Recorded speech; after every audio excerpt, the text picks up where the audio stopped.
Hello, and welcome to another exciting episode of the Comic Book Chronicles.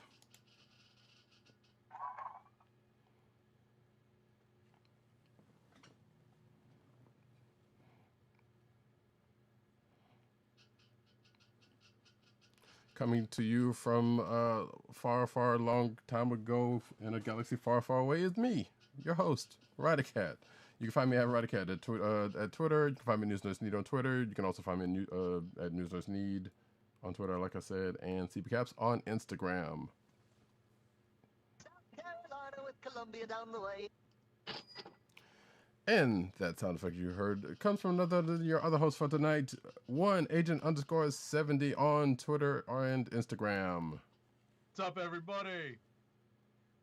Representing BK to the fullest. Indeed. If you ever want to know where Brooklyn at, that's the man to see right there. Any excuse to play more than one. Indeed. Folks, we are here live with another Comic Book Chronicles, and that being said, this show, Comic Book Chronicles, can be seen and heard and all that kind of good space on the Cold Slither Podcast Network. That's cspn.us. Do it today. You can also find this on your podcast portal place of choice, whether it be Google Play, Apple iTunes, aka Apple Podcasts, Spotify, or the Cold Slither Podcast Network's SoundCloud page. Make sure to hit like and subscribe. There it is. And you can also like and subscribe to us at when we go live every Thursday night, 9:30ish p.m. on either youtube.com/DClickNation, that's DKLIQNATION, or twitch.tv/Comic Book Chronicles, all one word. Folks, let us get into some comic books. We're going to start off this week with, I would say, a favorite of ours, Black Cat, number 3. Yes, this is the second part of the Black Cat King in Black tie-in. It is written by Jed MacKay, with art by C.F. Villa, color art by Brian Reber, and letters by Ferran Delgado. Yeah, we will not hold the fact that it's a King of Black tie-in against it, because it's still actually pretty good, despite that. So it's one of those. What I was gonna say is because Roddy Cat has noted over the last several months that he's not really following King in Black, but this is one of those crossover issues that doesn't necessarily repeat things that happen in the miniseries of the main event proper. It's true. Rather, it builds upon this particular character's interaction, and it expands on it and elaborates what role this particular character plays in the crossover. So that's where this is one of the better types of crossover issues. Mm-hmm. Whereas there's more than enough examples of crossover issues where characters where you will see literally the same events, possibly from like a different angle, not even from a different point of view, just from a different angle, Right. replayed in the crossover issue. So I definitely credit the creators here in making a pretty quality crossover issue to the King in Black event. Right, and not to skip ahead to the end of the book, but we do find out, because wait, King in Black 4 came out, what, this week or last week? Last week. Yeah. Last week. So so this is, my note on this is that King in Black came out last week. So this issue precedes that issue. Mm-hmm. And then it sounds like everything's going back to normal next issue, given what was stated after that last page of the right of the book. We're back to heists. We're back to regular heists, as regular as Black Cat heists can be nowadays. Exactly. But that being said, I pretty much say in my notes that this is a well, actually, I pretty much say I was not expecting a therapy session in the middle of a King of Black tie-in. Right. also during the mission in the middle of an Asgardian transformation, but here we are. So, for the most part, I actually enjoyed it for the for some of that, because it was like, okay, it's mostly just them kind of talking for the most part, and until it gets to the end, or Felicia and whoever this god slash spirit, whoever person is, and it was, if you're not familiar with some things that has happened in Black Cat's life, this is definitely one to kind of put you not necessarily up to speed, but kind of like, hey, this is a couple of things that has happened at her certain points of her life. So definitely, that was an interesting way of kind of going through Black Cat. This is your life, pretty much.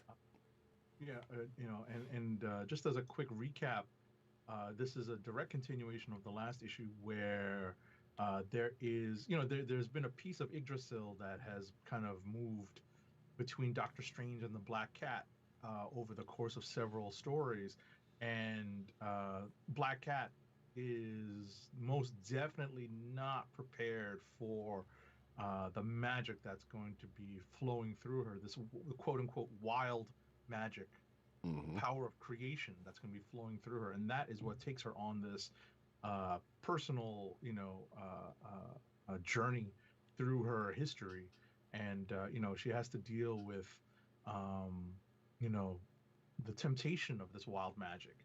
And I think I called it a ferocious temptation, because there was a lot to it, and it related to this particular walk down memory lane that the kind of like the avatar of the wild magic took Felicia on. And they go through a few moments in her life that we are distinctly familiar with. I remember the panel, and if I recall correctly, I did flip to it in Marvel Unlimited, the Venom panel. It wasn't an exact recreation of the McFarlane art, but it was definitely faithful to the spirit. Gotcha. Of Eddie Brock beating up Felicia Hardy back in the day. It's a shame that there wasn't a little caption that says "See Amazing Spider-Man issue number." I think it was like 315 or 316, something like that. Right. Which they've been pretty good about doing in a lot of cases lately, or I guess within the last year. But yeah, sometimes they just they just don't, for whatever other reason. Right. So that was pretty cool. But yeah, as Roddy Cat mentioned, we definitely get what seems to be a therapy session, and kind of mixed in with, as I said, this ferocious amount or level of temptation. And Felicia basically survives and overcomes, because she still has a character. She's got a high character, and a strong character, because despite the fact that she literally says it was this close, holding her fingers only an inch or less apart, her right. her index and her thumb apart, to show how close it was for her to fall prey and fall prey to the temptation, kill everybody. Which I guess some would say, well, obviously that's not how that was how that was going to go, but it could, that could eventually be a what if that shows up if they brought that series back. Well, I guess if and or when they bring that series back, that could be something they could dive into if they so choose to. But for the purposes of Which series? What If? Oh, What If, I see. Yeah. But for the purposes of obviously keeping things going, you kind of figured that wasn't going to happen, but it was sure. It was a good ride regardless. Right. And and for anyone, I don't know if you had a chance to flip through King in Black number 4. There is not really a point where we see any of the stuff happening in this, which is great, which is what I was referring to earlier. Right. We don't actually see any of this stuff happen, but we do get Doctor Strange, Black Cat, and the branch of Yggdrasil showing up in King of Black number 4. Okay. So that's why I kind of I kind of led with that particular comment because I appreciated that, Right. and I appreciated that this is a pretty strong crossover issue, and it doesn't hurt that it's the primary creative team. Right, right, because just like you said, like it definitely is good to see that stuff because like anytime you usually see them repeating stuff from other books that has already happened, it's like okay, they just wanted filler here, and this is totally not, totally less than necessary. But well, let me phrase that. Depending on which way it happens, it's totally unnecessary. If it happens in the main book and you just happen to read the tie-in book, that's one way. But if it's the other way around, then it's like, yeah, okay, did we actually need to? Did we actually need this? Because like, this seems like filler that we didn't necessarily need. Absolutely, and it also makes it look like the creative team on the tie-in book wasn't necessarily keen on giving up their storyline for an issue or two, Right. to give up what they're working on. So. Mm-hmm. So otherwise, that it was like I said, despite the tie-in, it was a still good read. From the crew there. So unless you got something else to speak on with that. No, it was, I definitely appreciate that, it's nothing new Mm-hmm. to have Felicia Hardy being on one side of the line more so than the other, and more so than being really in the middle. Right.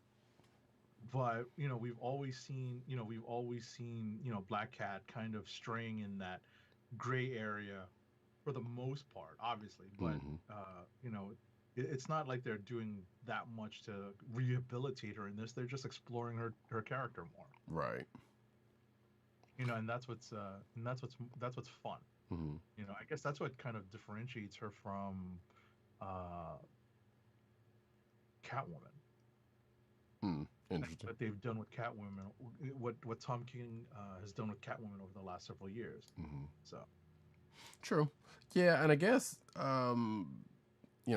I sometimes say on here, it's like you kind of wonder if they're going to play with that a little more after this fact. Like if they're going to dive a little more into it with whatever they're doing coming up. in which book? In Black Cat. Gotcha. Because like bringing this up in relation to the King of Black stuff is one thing, but also you can kind of wonder, it's like, well, they definitely are bringing this up for a reason and not just because of that. And like, granted, it just fits in that slot because hey, she's dealing with this big thing that she's that kind of warrants it, but at the same time it's like, well, after the fact, like, was it just for that, or will this be something that might end up being explored in some way, shape, or form after the fact in relation to her heist or whatever the case may be, So you kind of have we'll to be right back to the heist right after this issue, right. So, next issue. Mm-hmm. So you kind of have to. So you kind of wonder about that when certain things come up. Like I would say the same thing about another book coming up, and I have actually about another book that we'll probably talk about. That being the case, we can move on to, I think we said, Amazing Spider-Man number 60.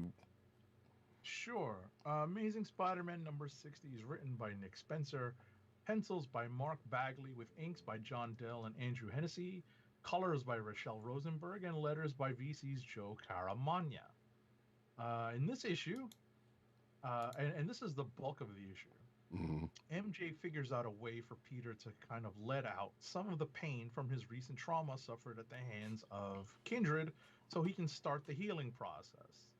And this takes up the vast majority of the issue. But, and this is a spoiler, so I'm going to ring a spoiler bell. I won't spoil it, entirely, but I will reveal that something is afoot.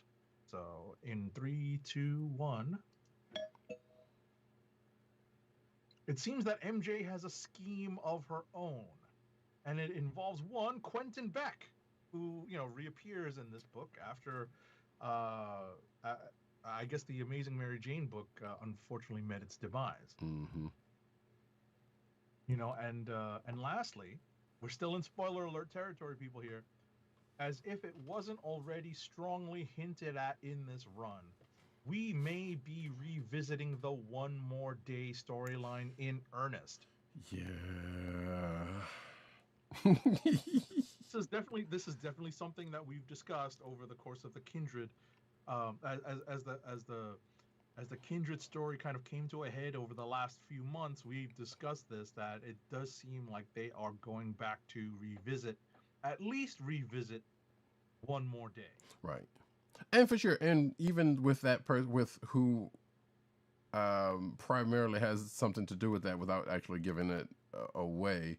But if you know that storyline, you'll know who we're talking about. But even with that, this person has been popping up not just here, but in various places in the Marvel universe as of the last couple of years. So we know it still kind of might be possibly leading up to something bigger than that. But also, yeah, this is a thing that is a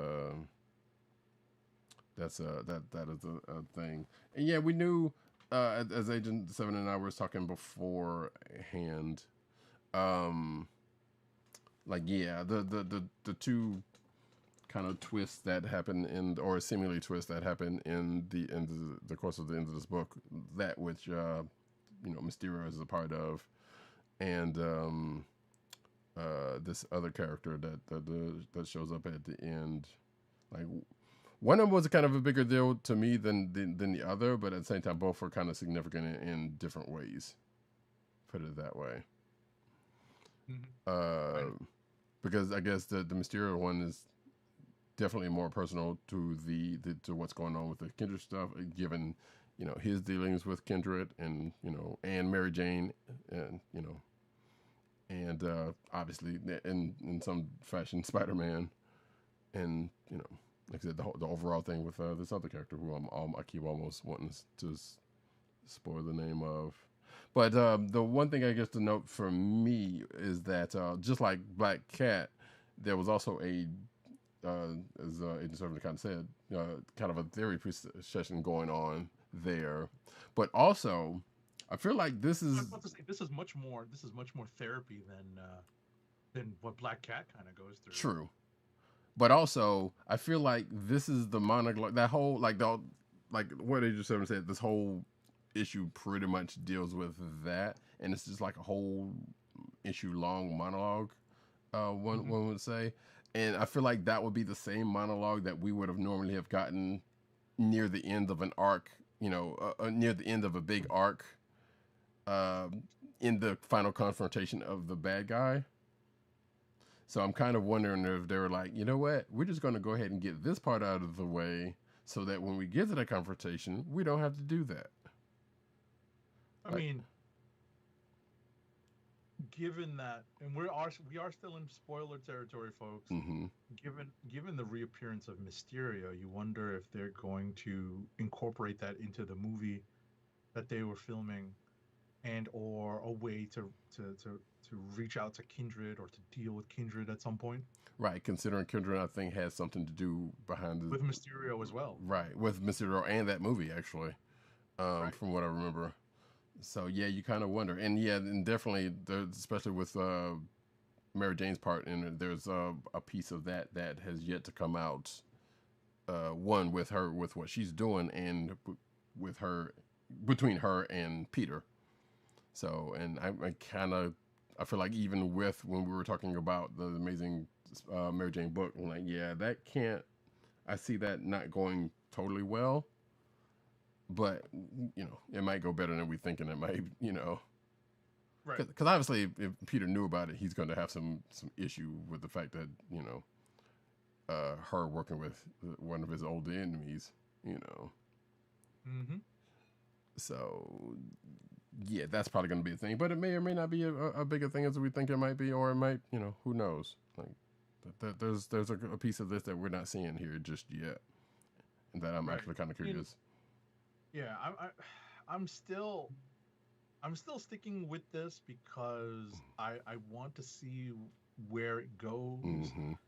I'm still not happy with Bagley's art. I know everyone wants to trip over themselves kissing his butt. There's a couple of really awkward facial poses in this book, especially one of the kissing poses for Mary Jane, like the way her face is drawn. Oh gosh, that was so awkward. gosh, that was so awkward. The artist in Agent 70 is just having a field day with all of this. I mean, there's just some. Listen, there's some artists that you just don't get the appeal. I mean, you sort of understand the appeal, but Right. they're just not up your alley. Right. And Bagley's one of them. He just is. I wish at TimDog98, I wish he was here to maybe not debate me, because obviously this is a matter of taste and personal preference. No, what I was going to say is not just personal preference, but subjective. You know, this is just a very subjective thing that we can't, you know, it's not like we can judge it on like a 10-point system exactly. You know, it's not gymnastics. Right. So, I mean, he's not Greg Land. oh no! Oh, It was pretty terrible. it was bad. Hey, boo! I say that I don't have as big of a problem with Greg Land as Agent 70 and Dirk does, but I just like bringing that up every now and then when it comes to artists of certain Greg artists. Land is still getting work. It's true. He's on that whatchamacallit. He was it this week? I think it is this week. It was the King in Black Spider-Man. Yeah, there it is. The King in Black symbiote Spider-Man. Oh, right. That's right. I flipped through it because it looks interesting, and it's got and Monica Rambeau's in it. Mm-hmm. And there's just and obviously Spidey, and they're dealing with space stuff in this particular issue, and Rocket is on the cover. Right. Rocket Raccoon. But yeah, come on, man, Greg Land. Goodness gracious. Anyway, moving on. What's next? You throw out a book. All right, I would like to talk about one of the sadder things that we read this week. Not in the sense that the story was sad, but that this particular series was coming to an end. Magnificent Miss Marvel number 18. This is written by Saladin Ahmed, with art by Minkyu Jung, and colors with the always steady hand of Ian Herring, who has been on Miss Marvel since Jump, and lettered by VC's Joe Caramagna. Now, this is a potential click of the week for me, not necessarily for the quality of the story, but for the way this particular issue kind of wraps up maybe a loose end or two, leaves a couple hanging for the next creative team that's going to take up the Miss Marvel book title. Maybe not. It may not be titled Magnificent Miss Marvel. We may end up going back to Miss Marvel or finding another superlative for the character. But you know, in some, this issue has the Coles Academy finishing part of their rebuild in the wake of Outlawed, and in the wake of the events that caused the enactment of Kamala's Law, and they can hold their homecoming dance. But of course, the Storm Ranger armor returns to exact its revenge on Kamala. Ms. Marvel fights off Storm Ranger with the help of one amulet. And the power of friendship. Say again? I said, and the power of friendship. Oh, of course. And apparently appeals to the robot's self-preservation programming / AI. You know, this is, as I mentioned, the final issue of the series, but with a Miss Marvel Disney Plus show coming, another series cannot be far behind. We can only hope. I mean, it stands to reason, just like other things that are getting live action treatments, that is the case.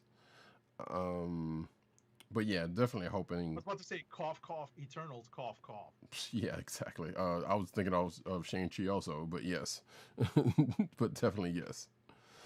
I don't know. It's always weird to me when they do this. So, like, I kind of sort of get. And also we should point out that it's also a Legacy 75 issue. It's number 75 issue for this book. Right. So it's or for Miss Marvel anniversary issue. Right. So that is also something of note in this. And not the first time a book has ended on a milestone issue.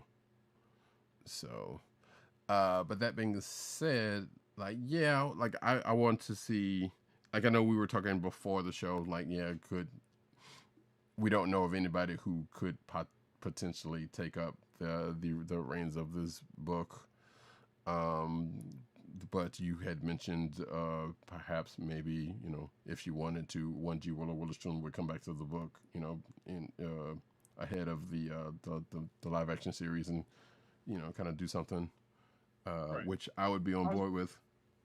I was about to say, the reason why that particular idea popped into my head is because, and this is nothing against any of the writers that take up depictions and create depictions of characters in the Marvel universe as a whole, right?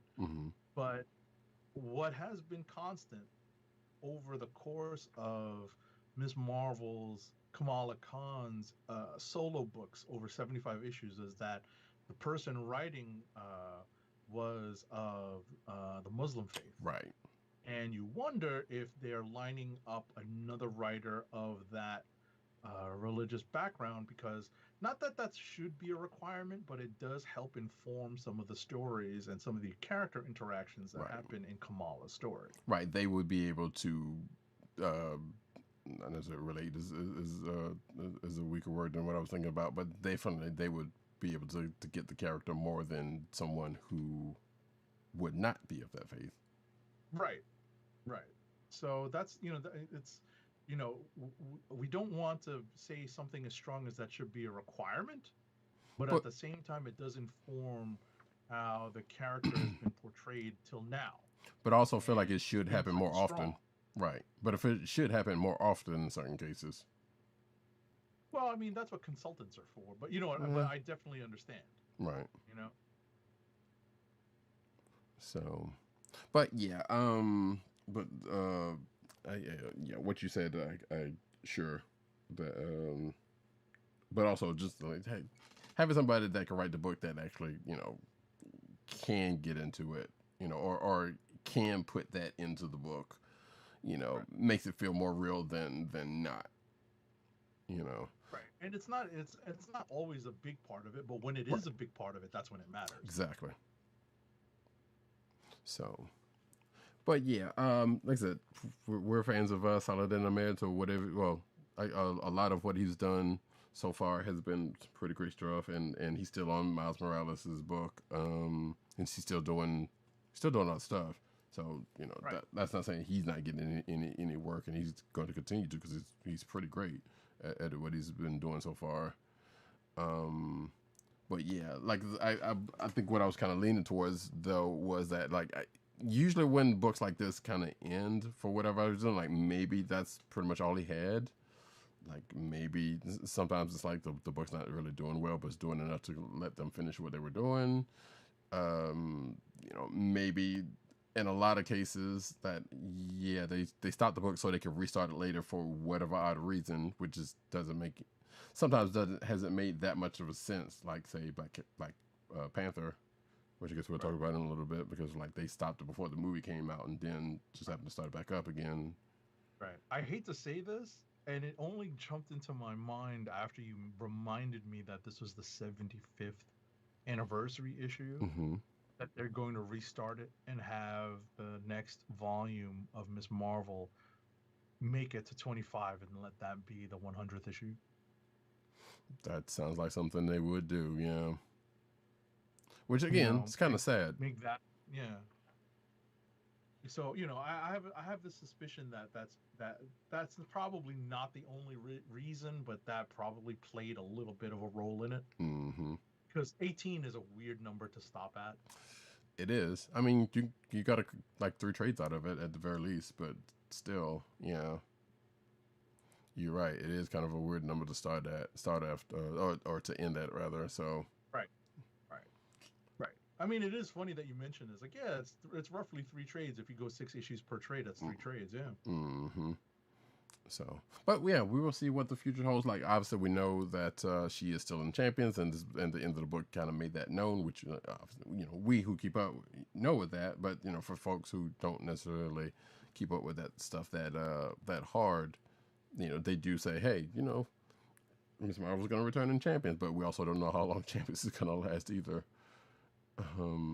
So that's a whole another situation, which actually kind of brings me to something, because I think the creative team on Champions is changing after this Outlawed arc, if I'm not mistaken. And I think we talked about it. Already has. Yeah. Wait, has it already? Because I thought I think it has. I thought it had like one more issue before that happened. Or is it about to hit? Yeah, I think it's about to hit. Yeah. Right, because now that they're leaving the protection of the Marauders and the X-Men, I think that's when it starts. Right. The new team. Right. And like I said, that being said, we still don't know, the life of that book is going to be, but it also kind of made me think about, like, granted, Eve Ewing is, as far as I know, is not Muslim, but I would actually kind of curious to see what she would do with a Miss Marvel book. If there was anyone that, if you're going to get somebody that, does not necessarily have the affinity of having the Muslim faith, like, again, as far as I know, she does not, but I would be curious to see what she would be able to do with a book, because she's having to write Miss Marvel in Champions before. Granted, there's some stuff that doesn't necessarily come up in that book that comes up in in the solo book. In the solo book, but that aside, it would be curiosity. Anyway. We'll see what direction Marvel chooses to go, and what direction editorial chooses to go when it comes to choosing the next creative team on this. So, but that being we'll keep our eyes and ears open, ladies and gentlemen, to and let you know when they announce that. So absolutely. But I was about to say, before we move, I was just going to say, like what you were saying about them keeping with the same type creative team that they have been would be the way to go. That's pretty much all I was going to say. It's preferable. Yes. I think it's preferable on her solo book. Yes. That's the qualifier. It's her solo book, and that's where that becomes more prevalent. Right. So. That being said. You got one more? You want to cover Black Panther number 23? Sure. We could do that. Did you read it? I did. Mm-hmm. I figured you might have, because this is one of those books that disappeared off of the release schedule for quite a while. Yeah. Because of COVID. And, you wonder if it's art related, because Coates has obviously been putting out Captain America regularly during the pandemic. Right. So, or for the most part, regularly during the pandemic. So it may not be on his end. Right. Outside of the couple of months that they did skip, or they're planning to skip, because I know they're skipping like May, I think, for Cap. And I think they might have skipped one other time. I can't remember. Right. But in any event, Black Panther number 23 is written by Ta-Nehisi Coates, with art by Daniel Acuna and Ryan Bodenheim, colors by Daniel Acuna and Chris O'Halloran, and letters by VC's Joe Sabino. So the stage is set for the final confrontation between the intergalactic planetary empire of Wakanda. I wanted to pull that sound clip. Of course. Between the intergalactic empire of Wakanda and Wakanda Prime. T'Challa amasses the Earth forces made up of all of the black heroes and Thunderball to fend off the attack. Meanwhile, this made me laugh. I'm sure you got this reference. Queen Ramonda makes like Aragorn to get extra reinforcements from the dead indigenous of Wakanda. Mm-hmm. And, there's a little bit of a story there that I wonder if Coates is laying the seed for in the future.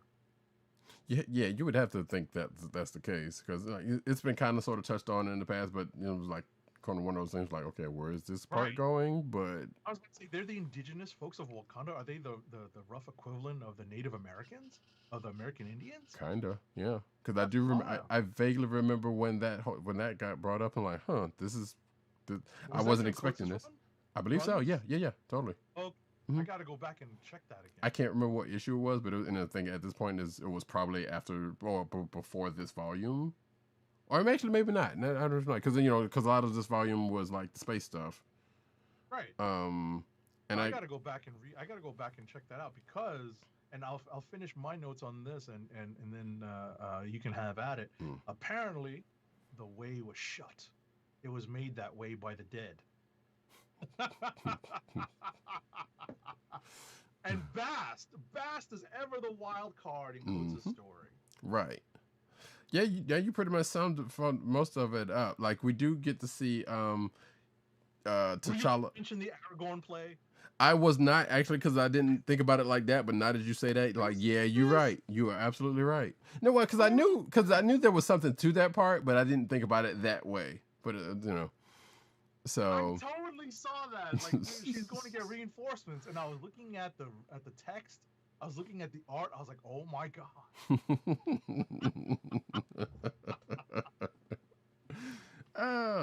But no, that was a good pickup on that one, because, like I said, I thought about it as a thing, but just not that thing. So I was like, oh yeah, you're absolutely right about that. Yeah. This plays out note for note. Yeah, I was thinking nothing about no Lord of the Rings, but I guess matter of fact, as you think about, another lengthy monologue that happens, which is, I guess, another underlying theme in a couple of the books this week, T'Challa's pretty much, as you said, rallying the troops, but also eulogizing fallen comrades, and you could almost go so far. Yeah, the intergalactic Nakia. Yes, exactly, and you could almost. Part of me actually went to another movie, The Warriors, where at the end of the speech you could almost hear him say, "Can you dig it?" Although he didn't get that bombastic with it, but you could just tell, like, he was just on a run, and he was rallying the troops, and everybody was into it, and you could. There was a cinematic quality to how the art played off with the words, and because you could see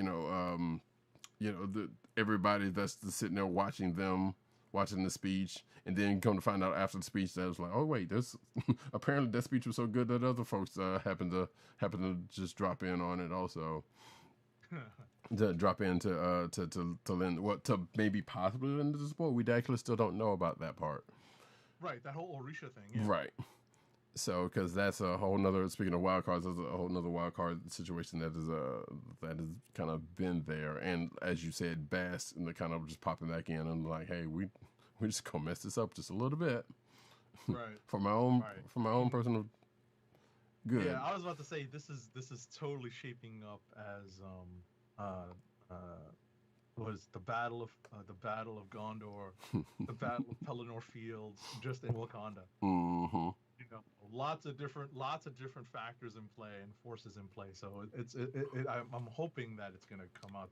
It's gonna that Coates will pull it off well. Yeah. So I'm looking forward to it. But yeah, honestly, he sold me on this with Queen Ramonda's Aragorn play.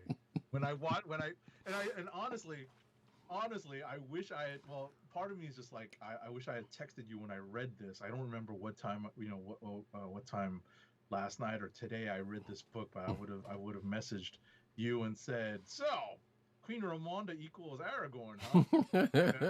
Something like that. Right. And, maybe that would have jarred it, but it's funny that you didn't pick up on it. It's so, like, literally it's there beat for beat. Mm-hmm. Yeah, like I said, I was totally not thinking of Lord of the Rings, because I was still into, like, okay, space epic, and right. That whole situation. And I can't think of a space epic that would equate to that. Like, the only thing I could even come close to is like about some Battlestar Galactica stuff, but that's not even then, is not a 1-to-1 beat with what you were talking about. So that is definitely more apt than anything I would have thought about. Before I beat this particular point to death, the part that got me, and if you flip to it, if you have your review copy handy, one of the indigenous Wakandan people, after the spell is put in, the translation spell is put in, the indigenous Wakandan says, "Release us." I was like, "Oh snap! That's it. That totally hit me." But the art also kind of clued me in when they were trying to open this gate. So that totally reminded me of that scene as well. So it was kind of like a build up over the course of a few panels on that page. Right. Yeah, like I said, I was just like let me read this, and let me, like I didn't pick up on that. at all with that much veracity. So shout out to you for doing for that, because like I said, like I knew that was the thing. I'm like, oh damn, she's like they're just sending Ramonda out to talk to the dead, and I don't know why I didn't think about that, but I didn't. So all right, next up. What's next? I guess we can talk about maybe one more book before we go to rapid fire. Yeah. What you got? I don't know. I would almost. Do you want to talk New Mutants or Maestro War and Pax? I did read War and Pax. So yeah. I would probably say New Mutants. No problem. Because War and Pax, you're like, yeah, I guess, but it's like that one was kind of like it is what it is on that one. Right, there isn't too much to that particular issue. That's one of the reasons why I didn't include it on my list of books to talk about. So New Mutants 16, and I don't know why. By Vita Ayala, with art by Rod Reese, letters by VC's Rod Rice. I'm not 100% sure. I heard it pronounced Reese the other day on a podcast, a Marvel podcast. Letters by VC's Travis Lanham. Go ahead. Take it away. No, I was just going to say, I'm like, I don't know why, for the life of me, I keep saying it's 18 and not 16 when I know X-Men 18 is the number 18 book of this week. Right. But yeah, so New Mutants 16, we basically, so there's a twofold thing that's going on here, and that the Shadow King is still basically has some kids under his thrall, and not without having to even use his powers. And he is doing a little synergy test of his own with their powers in, I guess before he does what ultimately unsheathes whatever plan he's got going on for Krakoa or the mutants at large. So he's still got that, and that's kind of off the back of what happened in the last issue when one of the young mutants, Kosamar, felt basically slighted by Danny Moonstar during a party, or just in general during the course of the last issue. So the Shadow King's kind of using that to his advantages, along with the other mutants that is the young mutants that is along with her. And on the other side of that, we see some more kind of otherworld shenanigans going on in the course of, a game of a scavenger hunt kind of going wrong and leading to a missing young mutant that Danny and Shan ends up having to go into Otherworld to go and find. And there is another little subplot with Rain and her trying to get her son back, and her trying to appeal to the council and the X Factor, and to see what's going on with that, and that goes off into a ways of that it goes off into a sad way, but also I guess leads into something that is probably going to get picked up at some point with that. Definitely. There's definitely, several plot threads that Vita Ayala is weaving through this issue and this book over the last couple of issues. So, since this Wild Hunt thing started. So she is definitely playing with lots of balls in the air. We're not just focusing on one particular story for now. Yeah, and I would imagine, like I said, at some point, they'll probably break those threads out into their own plots, the main plots. Right. Outside of that, yeah, I'm kind of sort of curious about the whole Shadow King thing, and I also find it kind of weird and curious that so no one has picked up the fact that he's here, which I feel like they might have explained some of that, but I don't remember. I know. Well, I guess how did he end up here too was part of the thing I'm kind of curious about, and the fact that he's on Krakoa and nobody's picked up on that outside of these mutants who wouldn't know anything about him in the first place. Which I guess it makes sense because he's kind of, if we know anything about the Shadow King, like he will make himself known when he makes himself known. Exactly. So exactly. So obviously he's using this time to kind of to do his thing, but it still kind of feels weird to me that no one's picked up on it. So. I'll just add that part of me was kind of frustrated with the addition of the otherworld element into the story because I'm like, yo, we just came from there. Right. Excalibur deals with that stuff. Just keep the New Mutants out of it for a little while, Mm-hmm. But obviously, none of this stuff is off limit. None of the otherworld and the various worlds and otherworld connected to otherworld that is. Are off limits to the X people now that they're literal Krakoan gates going to Otherworld. So right, they find themselves at in one of the kingdoms that you would think would be ruled by someone benevolent, but not exactly. Right. The only quote unquote friendly ally that they have in Otherworld, or at least front and center anyway, is not necessarily on the full up and up, but you got to deal with what you got right. On that. So, but yeah, like I felt like it's been feeling like definitely all of the Otherworld stuff and anything in the X-verse at this point is pretty much is all in one big pot.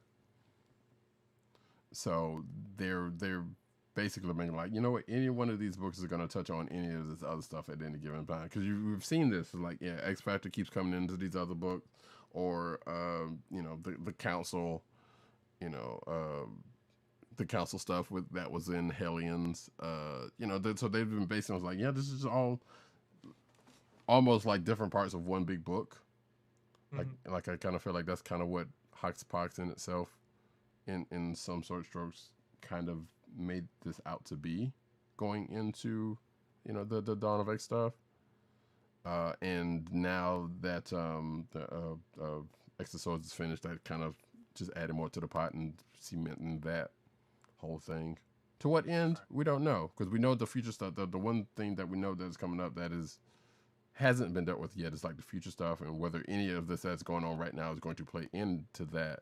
Outside of the nods that they put in every now and then, that is kind of a thing that I guess could whether turn people on or off also. Because like, this just seems like something extra, like you were kind of saying, like this whole other stuff doesn't seem like anything that would be pertinent, right. to anything relevant. Yeah, I was going to say, obviously, Vita Ayala has, got particular storyline she wants to play out for, because there's a lot of characters in the New Mutants / younger X-Men, mm-hmm. and younger mutants, so she's got a lot of characters to play with. So I understand that like I was saying earlier, the worlds of Otherworld are part of the, as you said, part of the pot. Mm-hmm. X-Men can play in. So indeed. All right, and with that said, I think we can move on to rapid fire. No? Yep. Spin it up.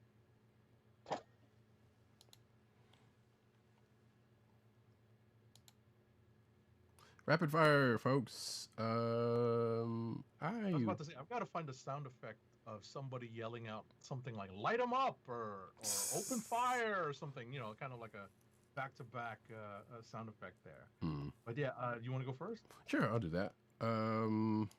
This is going to be a little tricky because I'm also typing this stuff in, but it's all good. Where are we? One, I can go first. No, I got it, because I think you got a couple more books than I actually ended up reading anyway. So, Maestro, War Impacts #2. I believe you also read this. I did. Writing by these typos I've done. Written by Peter David, art by Javier Pina, and was it German Peralta? I believe. German. Yeah. Colors by Jesus Aburtov. Letters by VC's Travis Lanham.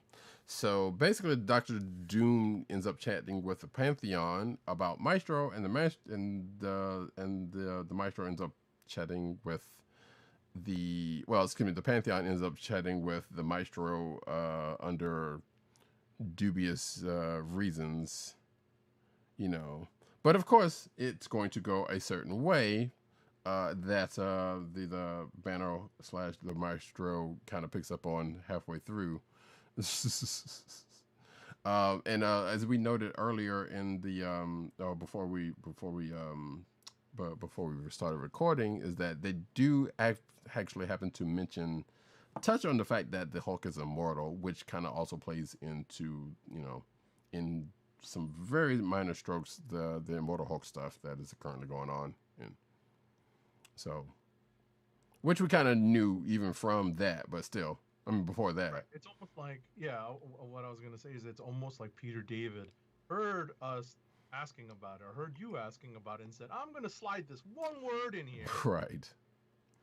Just to make sure that we kind of, tie some of this up together. Right. So, but I'm still going to bug Roddy Cat about not having yet read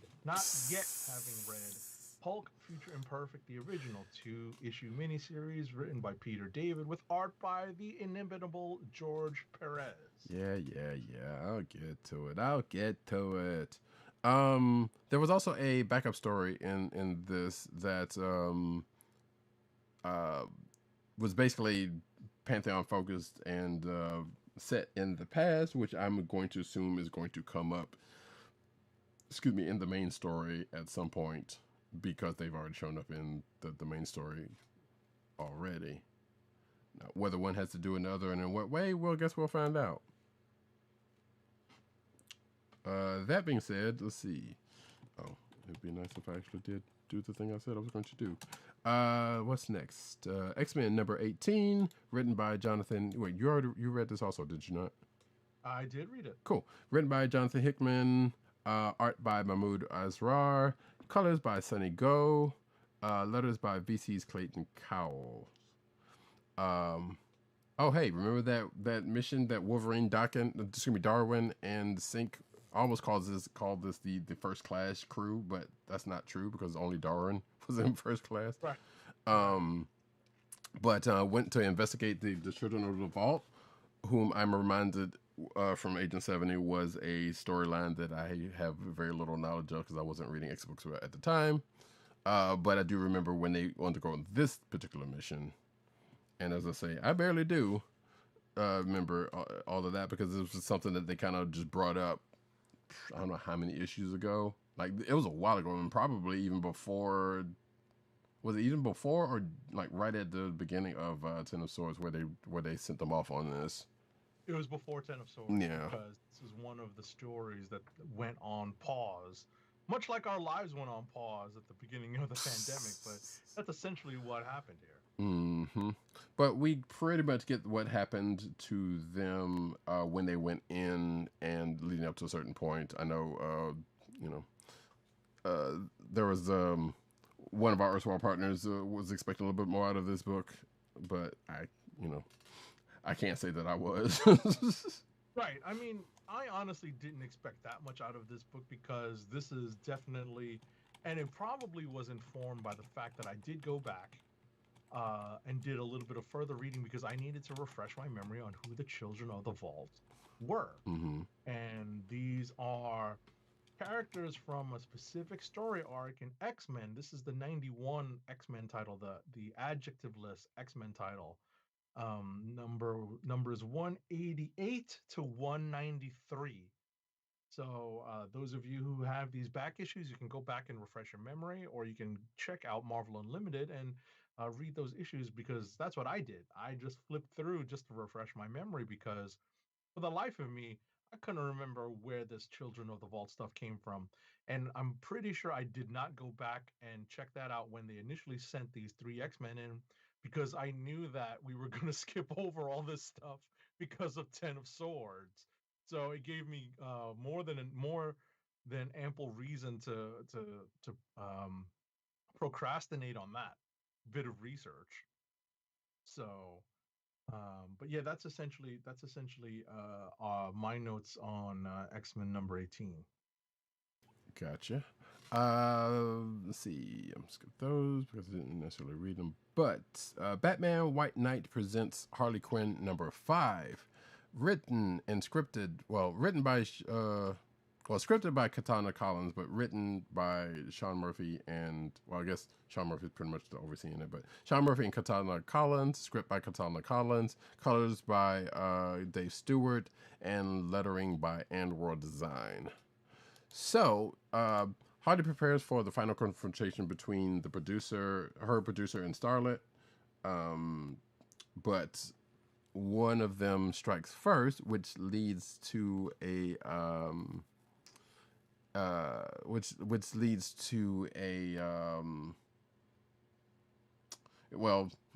trying to say this without necessarily giving it away, but basically leads to Bruce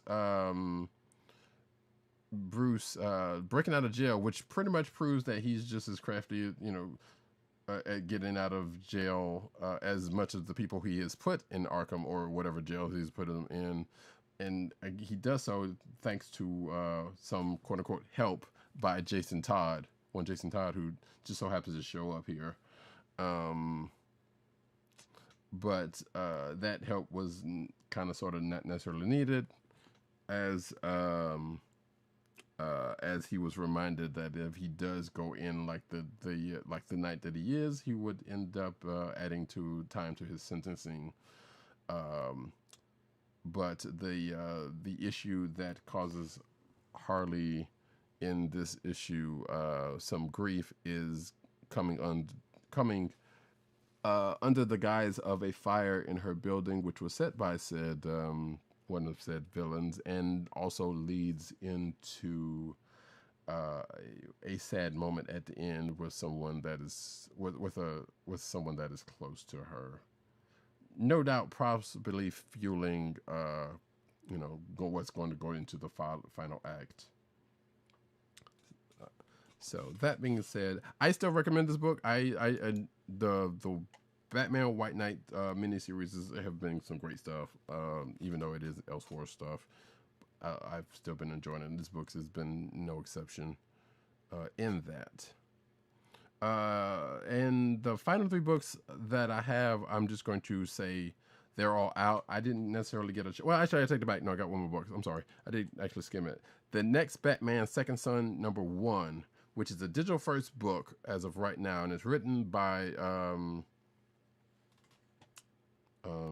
hang on a second. Why did I? Pardon me for a second, folks. I'm sorry.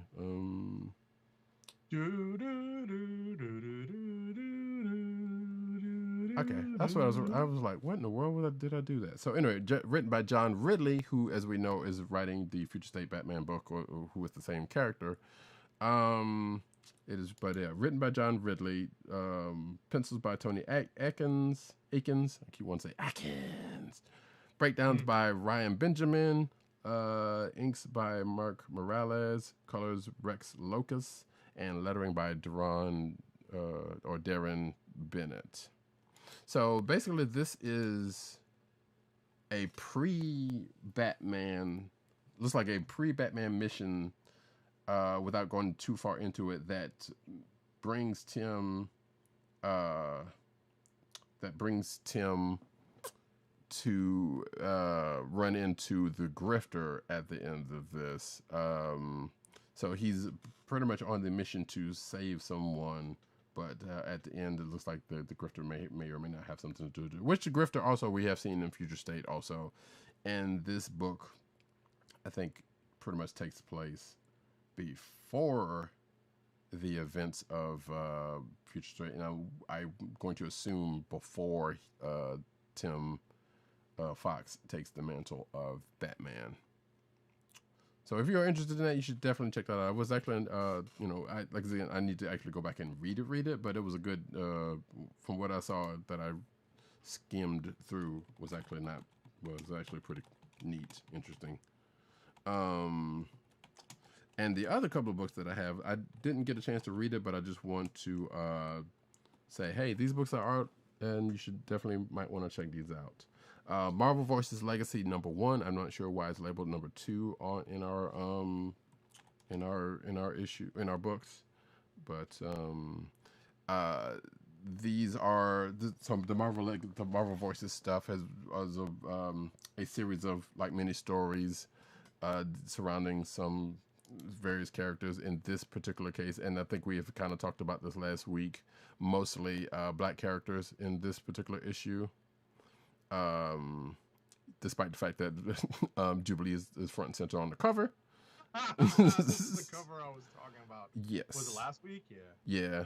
So there's a Miles Morales story. There's a Monica Rambeau story, which is written by Stephanie Williams, and a lot of people on the internet know her and like her. And I skimmed that a little bit, and that's pretty cool. Yeah. To say that the Panic at the Supermarket story featuring Photon and her fellow Avengers was awesome. I read this. Yeah. The story felt so real. Mm-hmm.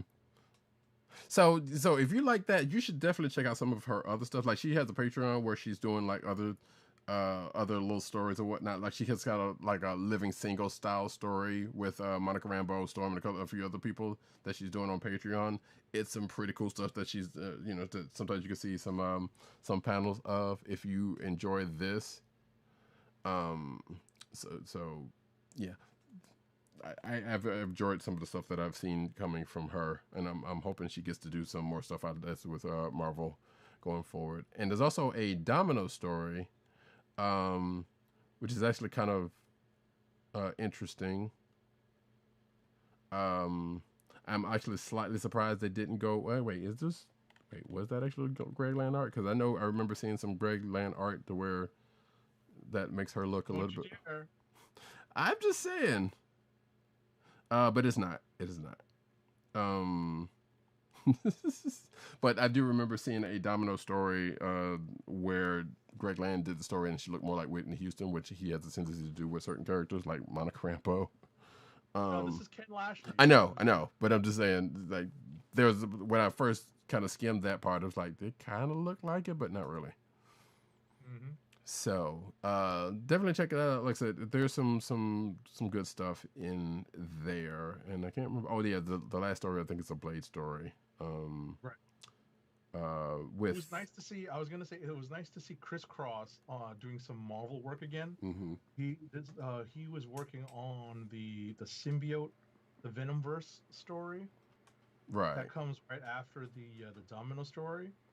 So, for folks who are of a certain vintage, Chris Cross was an artist, is an artist, not was, but is an artist that had like a decent run at Marvel and at DC in the 90s and the earlier aughts, and was doing some European stuff on European comic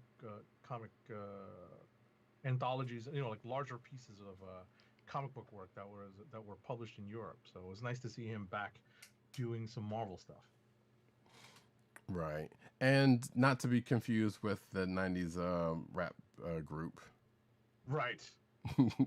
By the way. Rest in peace, though, I forget which one passed away, but we only have one member of the rap group Chris Cross left. True. That is right. I totally forgot about that.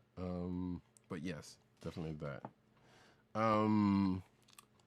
And the other book I was going to mention that has come out, actually two other books, sorry. So the graphic novel Nubia Real One. If you're a fan of Nubia, which is a DC character who is Wonder Woman's sister, she's black. There's a graphic novel that came out this week, written by L.L. McKinney. I can't remember who's doing. I think Aletha Martinez is doing the art for this. I can actually check that really quick. No, I am wrong about that. Robin Smith is the illustrator, and the interior colors by Bree Henderson, with Robin Smith and Bex Glennington, and lettering by Ariana Mayer. So I believe this is an all ages book that you can check out. And I kind of sort of skimmed this a little bit, but I didn't have a chance to read it all the way through. But I think it is one to check out. I will dare say that. And finally, which I'm going to put up here so I don't take up any more time later thinking about this. There is a series that has been going on since September called Represent, that comes from DC Comics. Hold on, I'm trying to pull up the thing here real quick. There we go. Represent. Started last year in September, and it's still going. And the first issue you can find on Comixology for free. So if you are interested in checking this out, and that particular issue, which I happened to read recently because I just found out that this series was going on, it is written by, well, this first issue was written by Christian Cooper, and Alitha Martinez did the pencils for this, and the inks were done by Mark Morales, and the colors by Emilio Lopez, which I believe also did that Nubia graphic novel that we just talked about. So this Represent, I believe that it pretty much goes this way in that it says Represent, stories of personal experiences, unheard voices, and social revolution. New voices present relevant topical visions of social change and personal histories, some true to life, while others are semi-fictionalized accounts of real experiences. I'm reading from Comixology, as you can pretty much see. All have one thing in common: innovative styles and compelling story, which examine how culture builds understanding, tracing society's arc towards justice as we evolve in pursuit of a more just and compassionate world.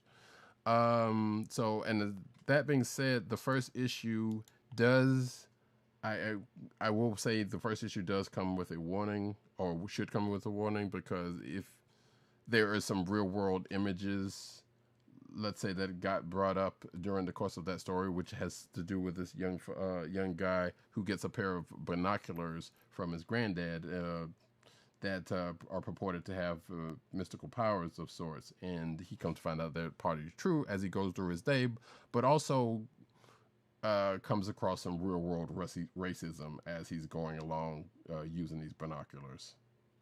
So I will say that. I believe it is at issue 5 at this point, which just came out.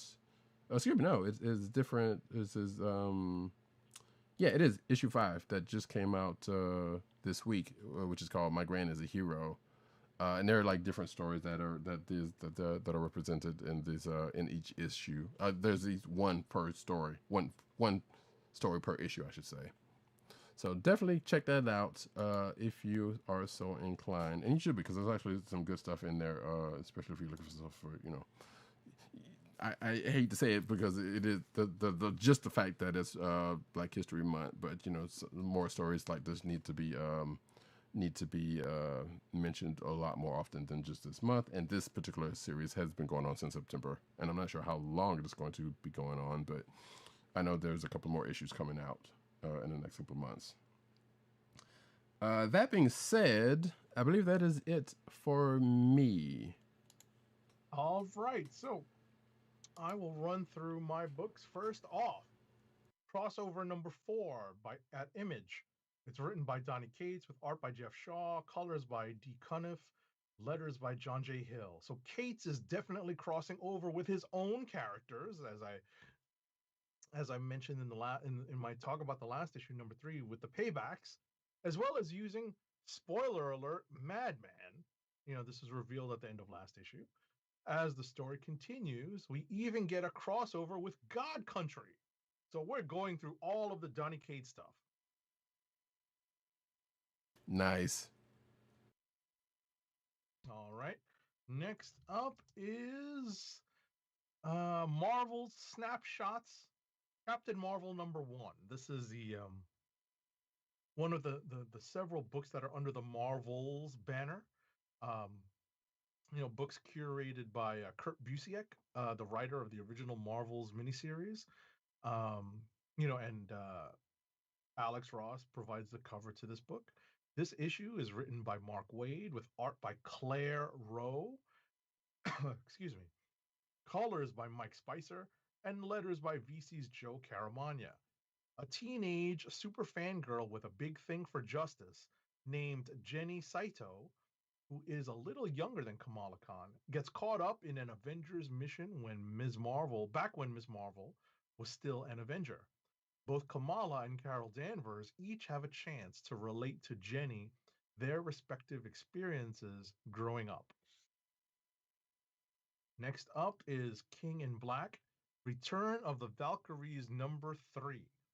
It's written by Jason Aaron and Torun Grönbach, with art by Nina Vacueva, colors by Tamra Bonvillain, and letters by VC's Joe Sabino. We get some background on Hildegard and the continuing rebuilding of the Valkyrie, or the Valkyrior, actually. I'm going to change that because that's really what the multiple Valkyrie are called. They're the Valkyrior.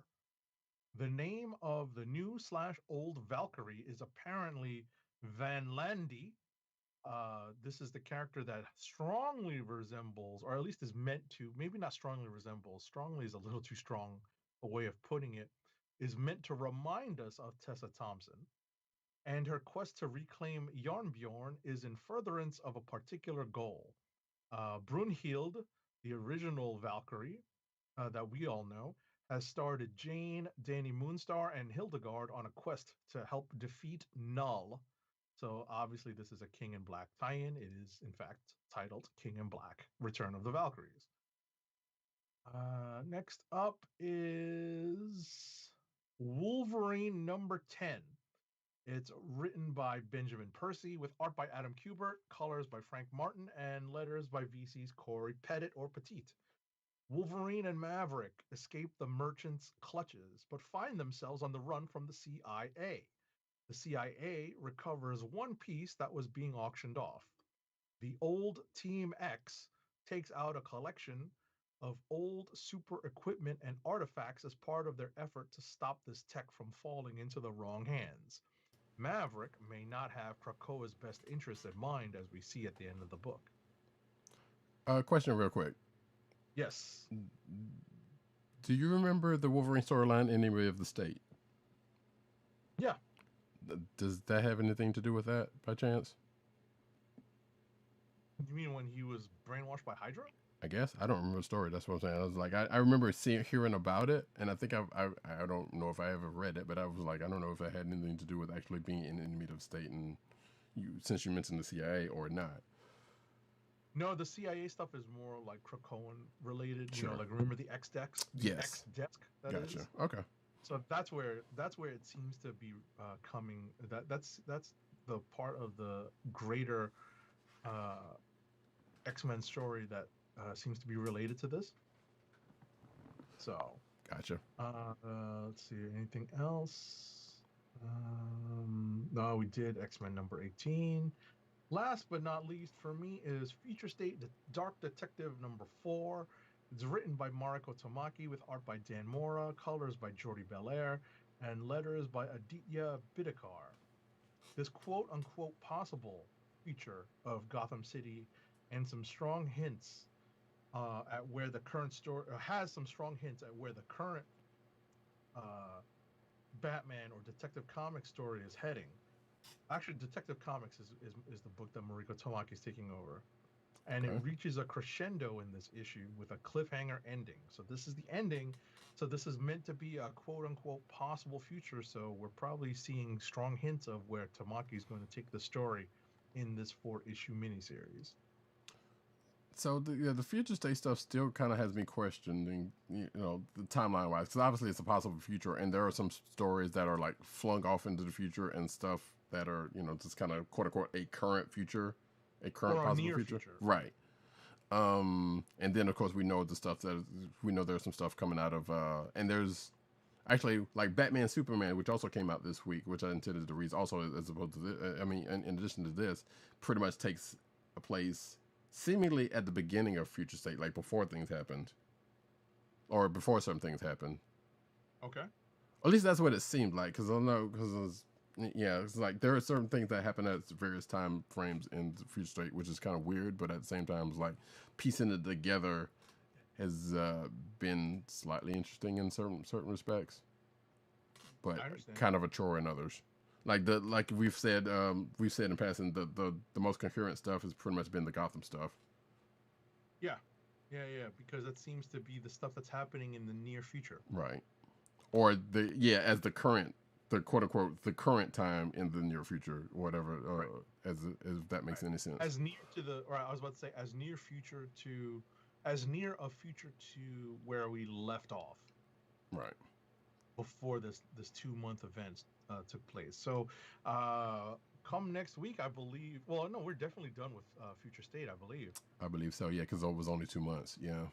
Right. So we will be heading right back into the regular DC continuity, and we will see where all this goes Right. over the next several months. And that will be the Infinite Frontier, and some of the stuff from Future State is still coming with at Right. that. So that being the case, clicks of the week. Clicks of the week.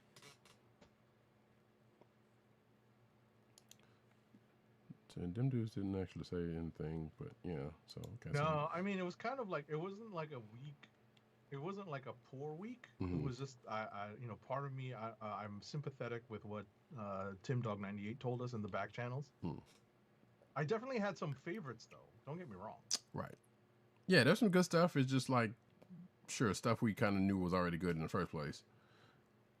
In certain respects. Which is slightly kind of making this hard.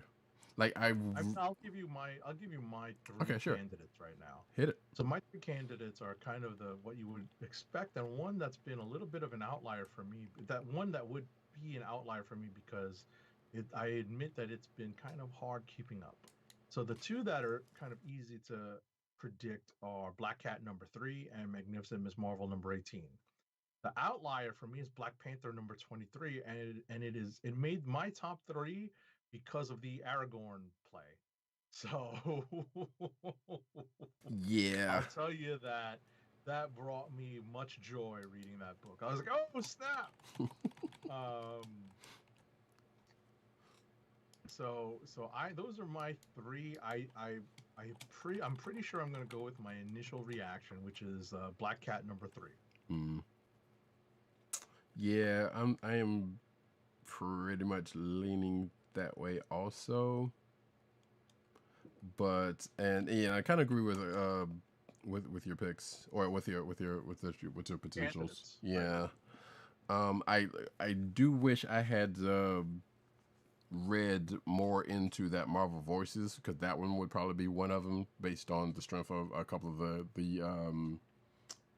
of the stories that I did actually kind of skim through, but I didn't go through the whole thing. It was short and sweet for the most part, so that's a little tough. That kind of book, unless all of the stories were like super strong, it's kind of tough to make that a pick. But listen, if they're all up your alley, I definitely liked a few of them. Right. But it wasn't enough for me to say this is my click of the week. Exactly.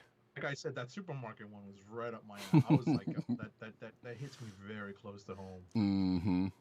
Yeah, like I said, definitely check out Stephanie Williams and her stuff. One of my favorite lines was they get to the checkout part and the checkout cashier is like $200 something for the bill, and She-Hulk is like, I'm a lawyer, but I'm not a corporate lawyer.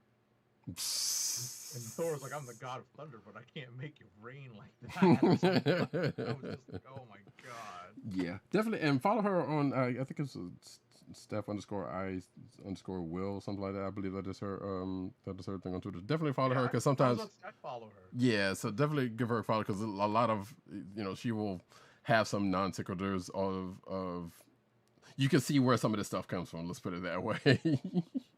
So she's a pretty good follow on that. So I guess you're pretty much going with Black Cat, you should say? Yeah. Black Cat, 9 lives, short days, long nights. I thought you were going living on the edge, not afraid to die. I was like, yeah, like you were going to Shannon Janet. Yeah. Like, is he really going there? Yes, he did, folks. Yes, I am. So Black Cat number 3 for age 70. I think I'm actually going to go with Magnificent Miss Marvel. Probably no surprise, because we have loved Miss Marvel between the two of us, definitely on this panel.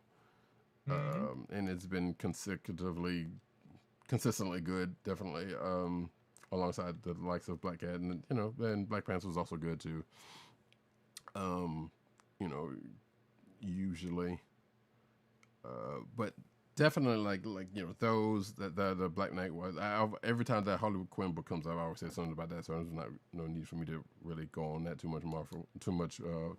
But the stuff that I mentioned also would be cool to check out for some folks. Definitely. And that. Oh my God. What's that? What's that? Nothing. It's something that'll come up in the news. It'll come up in the cinematic news. I'm gonna make sure to bring it up. All right. Cool. And on that point. No. But what I'll mention is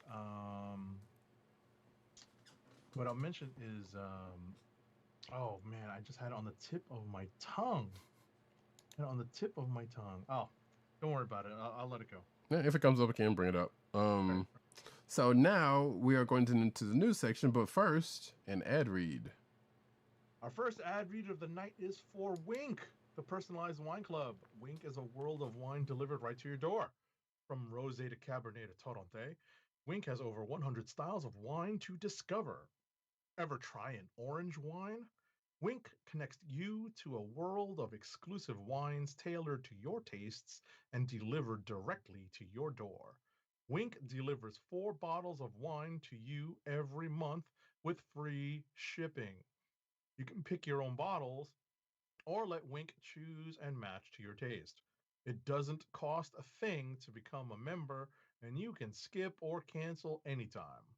And now the listeners of the Comic Book Chronicles can enjoy an exclusive discount of $20 off your first order. So place your first order with $20 off, and to help keep our show free for you, go to our network website at cspn.us/wink. That's cspn.us/WINC.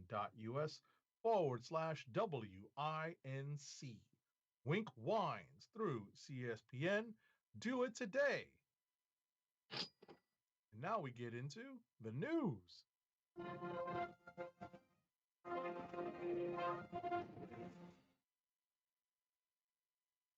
And we get into the cinematic news as we do about this time. Starting off with MODOK releases synopsis for the first 2 episodes. So, the synopsis for the first 2 episodes of Hulu stop motion MODOK series will send the Marvel villain to unexpected places, like a third eye blind concert. Marvel and Hulu released the plots for the first 2 episodes of the show, which still doesn't have a release date. The beginnings of the series will see MODOK lose control of AIM and also fall out with his wife and family.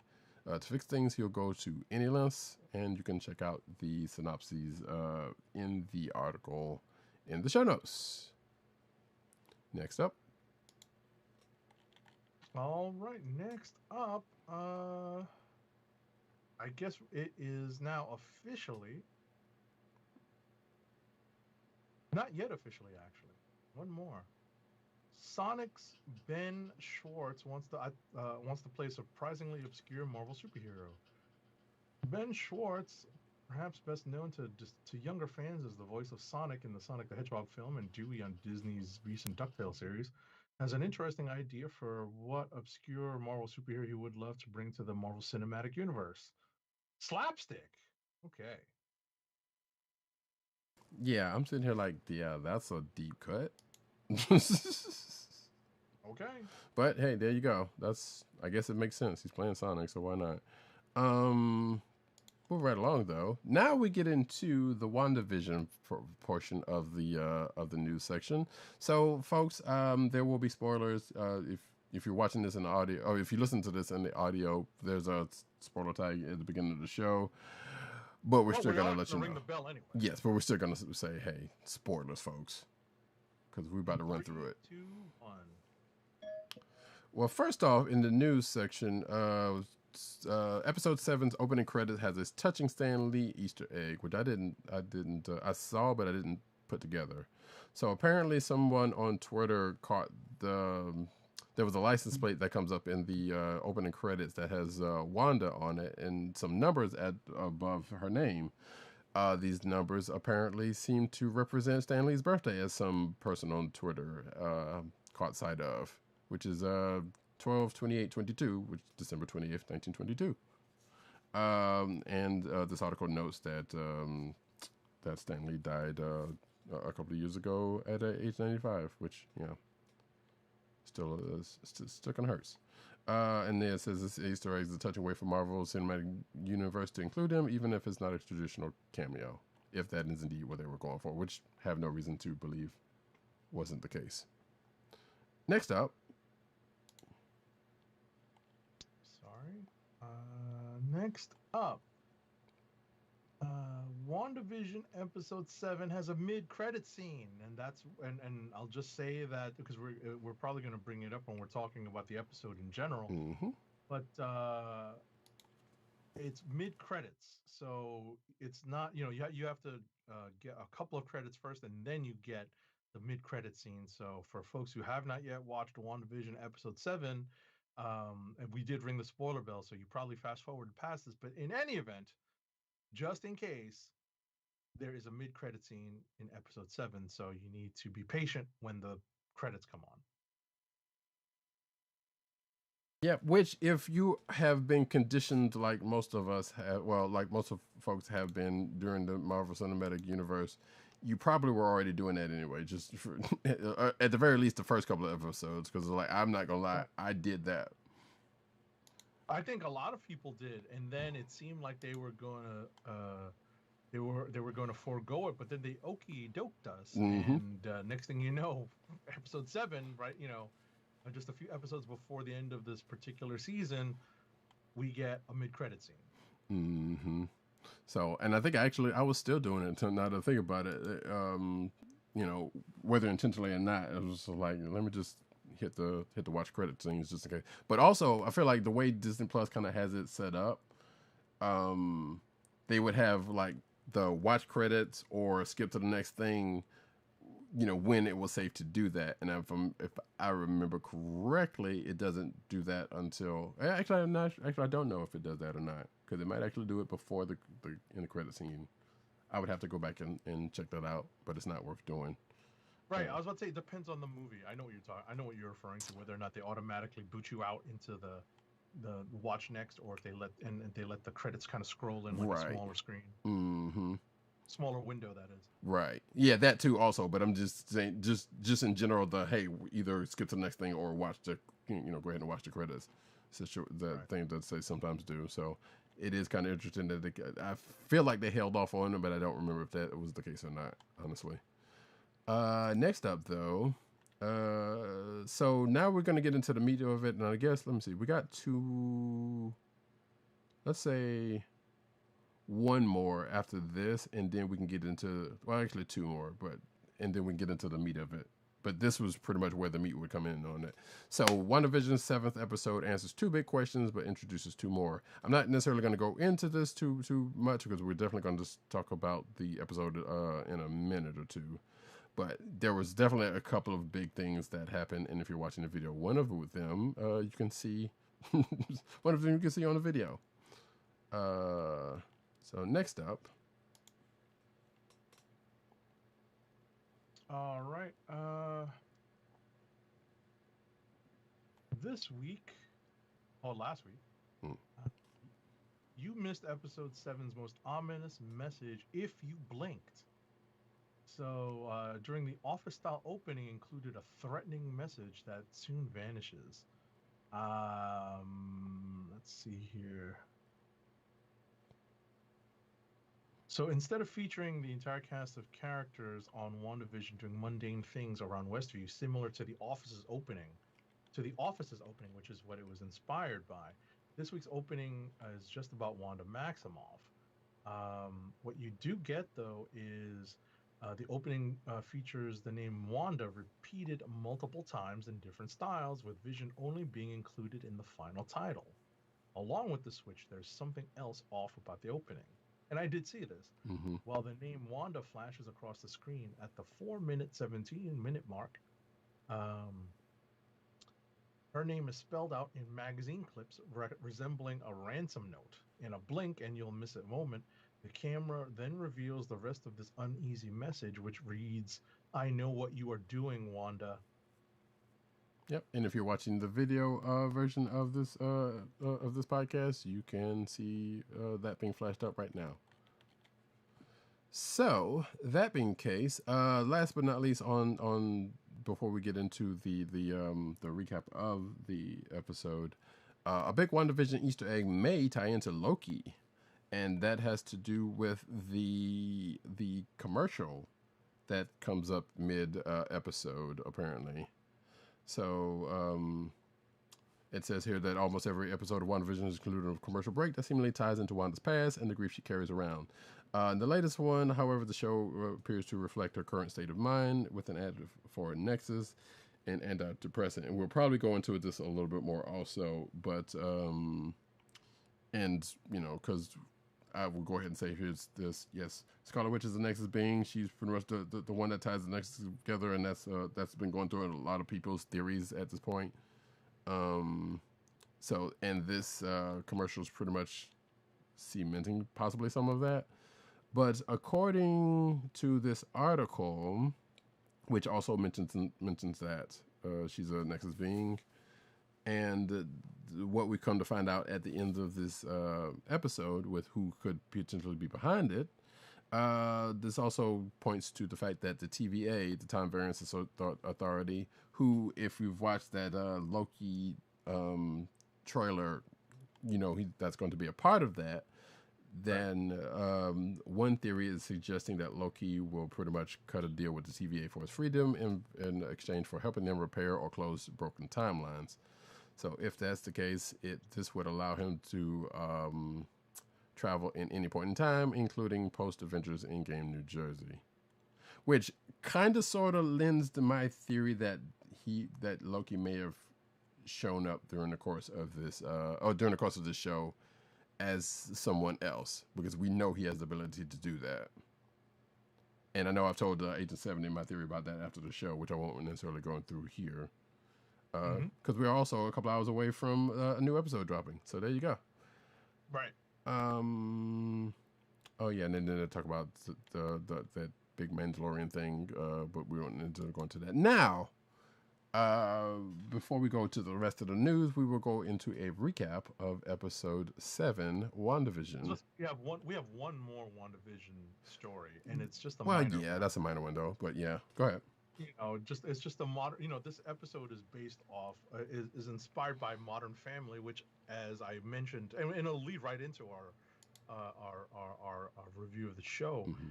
But this is well past my prime in terms of sitcom watching age. So I am not a Modern Family watcher. I'm not sure about Roddy Cat. I've probably seen an episode or two, but I never watched it. I know that Ted Bundy and Sofia Vergara are in it. That's about it. Yep. And somehow they're married, which is Al Bundy, not Ted Bundy. Ted Bundy is a totally different person. Oh, that's right. Al Bundy. Oh my God, Ted Bundy's a serial killer. I'm getting tired here, folks. Yeah. I need to reload. That's so funny. Al Bundy, you know, the Polk High football hero. That's so funny. So yeah, apparently, one of the stars of Modern Family noted on Instagram that 1 year to the day since they wrapped Modern Family, and tonight, as in last week, they were part of WandaVision. Julie Bowen wrote on Instagram, she starred as Claire Dunphy throughout Modern Family's entire decade-long run and even directed 2 episodes. They paid homage to, you know, several shows, and to see their show as a classic, quote-unquote, through the eyes of an incredibly innovative Marvel show left her speechless. From the breaking of the fourth wall to the fabric of the couch. Wow, what a great way to celebrate a bittersweet anniversary. Oof. Yeah, I know, right? Okay. I know a lot of people like Modern Family. I was like, yeah, okay, it's sure. That's the thing. It's a show. I was about to say, like I said, it's a sitcom. I'm a little beyond my sitcom watching days, but you never know. The right sitcom will pull me back in. So. I was about to say, is there such a thing as an age that you get past sitcoms? I don't know. There's sometimes where, you know, like certain sitcoms draw you in because you're the target demographic. I mean, sure, but like I don't know if you ever really quit a sitcom like a lot of people say they quit cartoons. Is what I'm saying. I guess because it's designed to be much more widely widely ranging. Right. You know, much more wide ranging, much more broadly appealing. Right. So, And as we've seen from WandaVision, it still works for a lot of people, for some people anyway. right. So let's get into that. Since we are here, we're going to, again, folks, we are going to recap episode 7 of WandaVision. So, spoilers. Come on. You've been here. Seriously, we are still in spoiler territory. We rang the bell a while ago, right? I can ring it again. I'll ring it again. All right. Spoilers again, folks, for WandaVision episode 7. Just out of curiosity, are you using CNET or Vulture? CNET, but it's not linear. Yeah, that's kind of hate about that, but I was about to say, do you have a linear one? The Vulture one seems linear. Like, just a little behind the scenes, folks, but you know, hey, because it's been a week, and you know, we could do it off the top of the head. We'd probably miss something. Right. It's much more. I was about to say it's much more concise if we just have something to follow along. Basically. All right, so I'm going to pull up the Vulture one. Just give me a moment. Episode 7. All right, I've got it up. Yeah. So you were going to start up? Sure. So as we mentioned, as we mentioned earlier, the opening harkens back to some 90s and 2000s television shows and sitcoms, including The Office and Modern Family, and the show evokes Modern Family, including the that's the particular sitcom reference, including the breaking of the fourth wall that we get over several moments in the episode. We see Wanda waking up and noticing that Vision's side of the bed is empty, and she tells an unseen interviewer, "Look, we've all been there, right? Letting our fear and anger get the best of us, intentionally expanding the borders of the false world we created."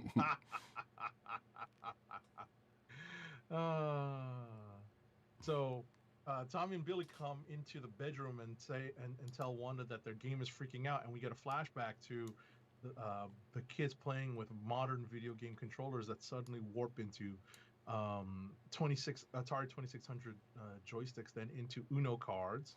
Yeah, I believe there was one more in there too, but it was like a GameCube controller or something like that. But was it a GameCube or N64? It was one of those two. I can't remember which though, but yes, definitely. Yeah, definitely one of the bigger ones, and that took up a lot of space between your left and right hand. So, this one hit. I remember this hitting a little too hard. In the confessional, Wanda says she's planning on taking a quarantine-style staycation. I was like, ooh. Mm-hmm. Ooh. I know, right? It's like, wow, just yeah. Way to go. Yeah. We're already there, but yeah. It's funny. And we find out that while she's in bed, she takes off the sheet and is revealed to be dressed in her brightly colored superhero spandex. Curiously enough, and several things start to kind of go on the fritz, as it were. She's trying to prepare some breakfast of sugary cereal with almond milk, but the almond milk bottle warps into whole milk and then a glass bottle of milk. So it seems like maybe her hex is slightly overextended. Basically, Wanda says, "I'm not sure what this is all about. It's probably just a case of the Mondays. Am I right?" And that became the meme of the week. Poor Garfield.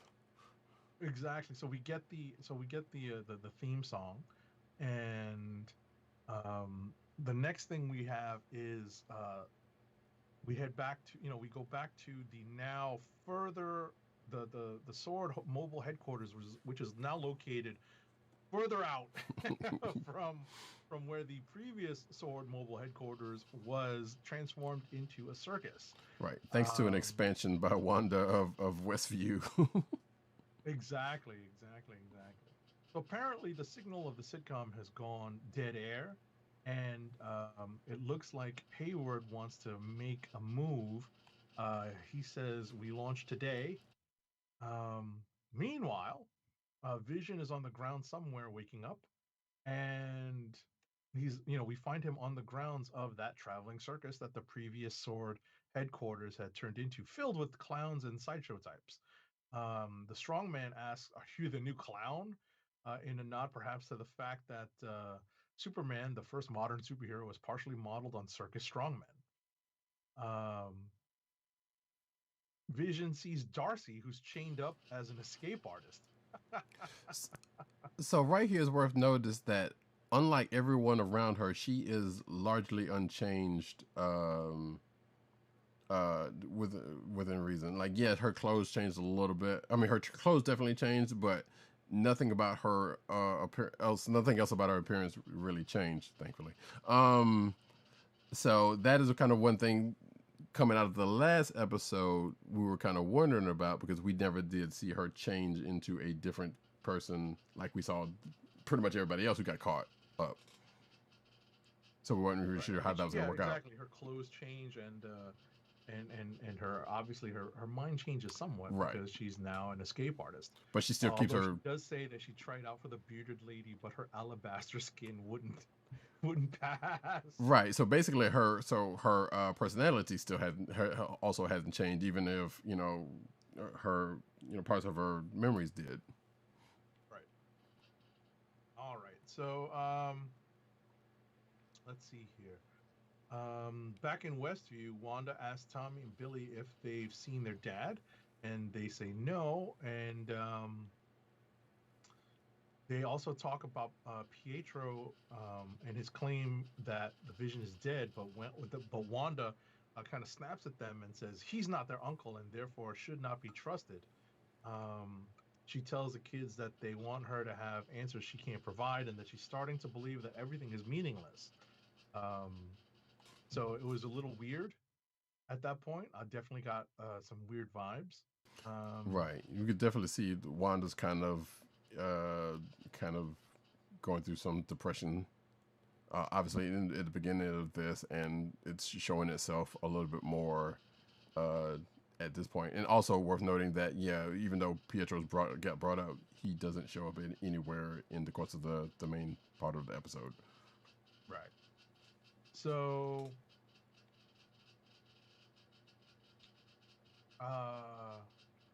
while they're on the couch, and Wanda hears the door open. Guess who? It's Agnes. Wanda says she'd get up to say hi, but she just doesn't want to. That's Depression. funny. What's that? Depression. Of course. Agnes grabs the kids and says she'll watch after them so Wanda can have a mental health day, making a joke about needing someone to look at a mole on her back as she exits with them. Ugh. So, now alone, Wanda goes back to chewing her sugar snaps, only to see various objects around the home glitch out into their older versions. She says, I'm fine, but she definitely doesn't look like it. And we cut to Jimmy, Woo, and Monica Rambeau in a Sword military vehicle, doling out exposition. Jimmy reads Darcy's hacked info about Hayward's plans on his phone, saying there's a project called Cataract, where Hayward is trying to revive Vision and use him as a sentient weapon, only to have Wanda steal the cyber corpse. When they arrive at supposedly secret meetup near the Hex with some Sword members who are loyal to Monica, not Hayward, who roll out a giant space-type vehicle that looks like according to this article, the illicit offspring of a geodesic dome and a monster truck. Pretty much. Which was not what I was expecting her to get. Not at all. Not at all. So, back in the circus, Vision struggles to get Darcy to remember who she is, and he uses his powers. I don't understand this whole thing about touching people to reboot them. That's just weird. I kind of get it. Like I said, it was the whole Age of Ultron thing where he went inside. He pretty much did the same thing to Ultron. So I kind of get it, but yeah, it's still weird because it's not something that we have seen in the comics, and I think that's what makes it weird. Yeah, that is also true. I was gonna, and for me at least, right? And I don't think we've ever seen him do it to humans ever.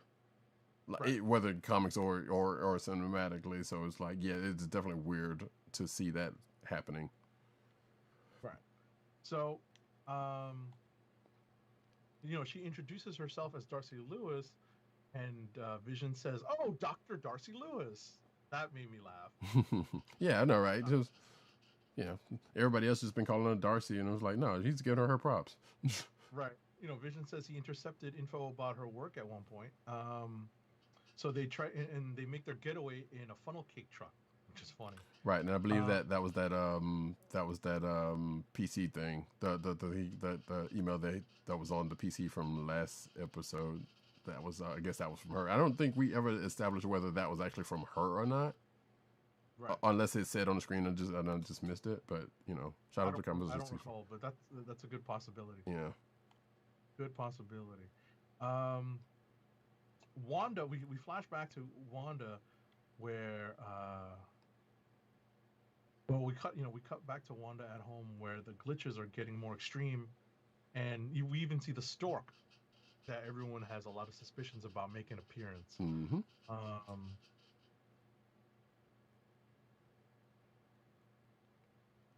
A voice behind the camera responds to some stuff that Wanda says about not being able to fix everything, and she doesn't understand why it's happening.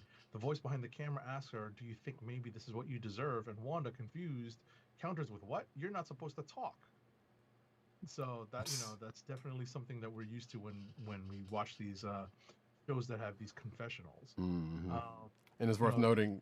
I'm sorry. Go ahead. Sorry. Go ahead. No, go ahead. I was about to say, worth noting that the voice that we hear is kind of sort of distorted. I think so. We don't necessarily know who, or if we're even supposed to know who it is. But obviously, it was irrelevant at the time. Right, and it wasn't. I was just gonna say they make the voice, the source of the or at least the person behind the voice, unclear. Right. So just a bit about the commercial. There's WandaVision has these commercial send-ups, and it's a send-up of a sort of antidepressant ad, which is unfortunately all too common nowadays. Yeah. It's ask the doctor about Nexus, the voice says, a unique antidepressant that works to anchor you back to your reality or the reality of your choice. Side effects, we're told, include feeling your feelings, confronting your truth, seizing your destiny, and possibly more depression. Oh. Right, and read into that with what I just said prior to our recap about the potential ties to Loki and whatever else. But also, right. If it wasn't clear by now that this episode, Wanda's going through depression, and also her powers being affected by that, because as we have seen glimpses of in the past, once she kind of lets go of control or loses control, things tend to happen that she was not expecting. But also, we kind of get the idea that she's not fully, she's not fully the one in control of what's going on. So, anyway, next up. We cut to Agnes sitting with Tommy and Billy, and Billy pets Senior Scratchy the rabbit, and he says that he likes that the bunny's quiet, but Agnes says he's quiet on the inside. All right. Tommy asks if Wanda's okay, and Agnes says she sure is, because she's super mom, and then gives a Jim Halpert look to the camera that's followed by a confessional in which he says, "You tried telling a 10-year-old that his mother's cuckoo for Cocoa Puffs." Which I thought, I was like, I laughed at that because it was like, okay, yeah, the reference is 1, and 2 was like, yeah, that sounds like that would definitely be something that would happen in that situation. But also that whole Agnes is quiet on the inside is a thing that kind of it doesn't necessarily get touched on, but it's like, yeah, you can kind of, you get the glimpses of what's being put out there with that. Right. All right. Next up is, we cut to Monica getting dressed in something like a spacesuit, and Jimmy tells her Godspeed as she gets into the sword vehicle. They say that it's the most heavily armed space rover, and Monica's going to sail right through unharmed. Ha ha. Monica puts it in gear and drives towards the hex at full speed, only to crash into it with the front just barely entering and the rest struggling to get through. The density's matching hers, somebody cried out. The truck starts to spark, but it looks like it ends up that it's being rewritten, as Jimmy Woo says. Monica escapes just as the rover gets spat out by the hex, revealing that the front that entered has been turned into that of a dirty pickup truck. Monica, unfazed, takes her helmet off, turns back, and then turns around and just makes a break for it right into the hex. Which is probably ends up being one of my favorite parts of this episode. But also worth noting the whole density matching thing. I would kind of wonder if that had something to do with Vision, because we know that's his power set. Like, I wonder if like you pretty much mixed Wanda's powers with the fact that, you know, he has a power set, or it could be just the fact that now she just upped the strength of the barrier. I don't know. Right. So, what we see as Monica is making her way slowly but surely through the barrier is that we get multiple versions of Monica that show up like ghost images and, you know, in bright colors, and we have echoing voices from her past being played out. We get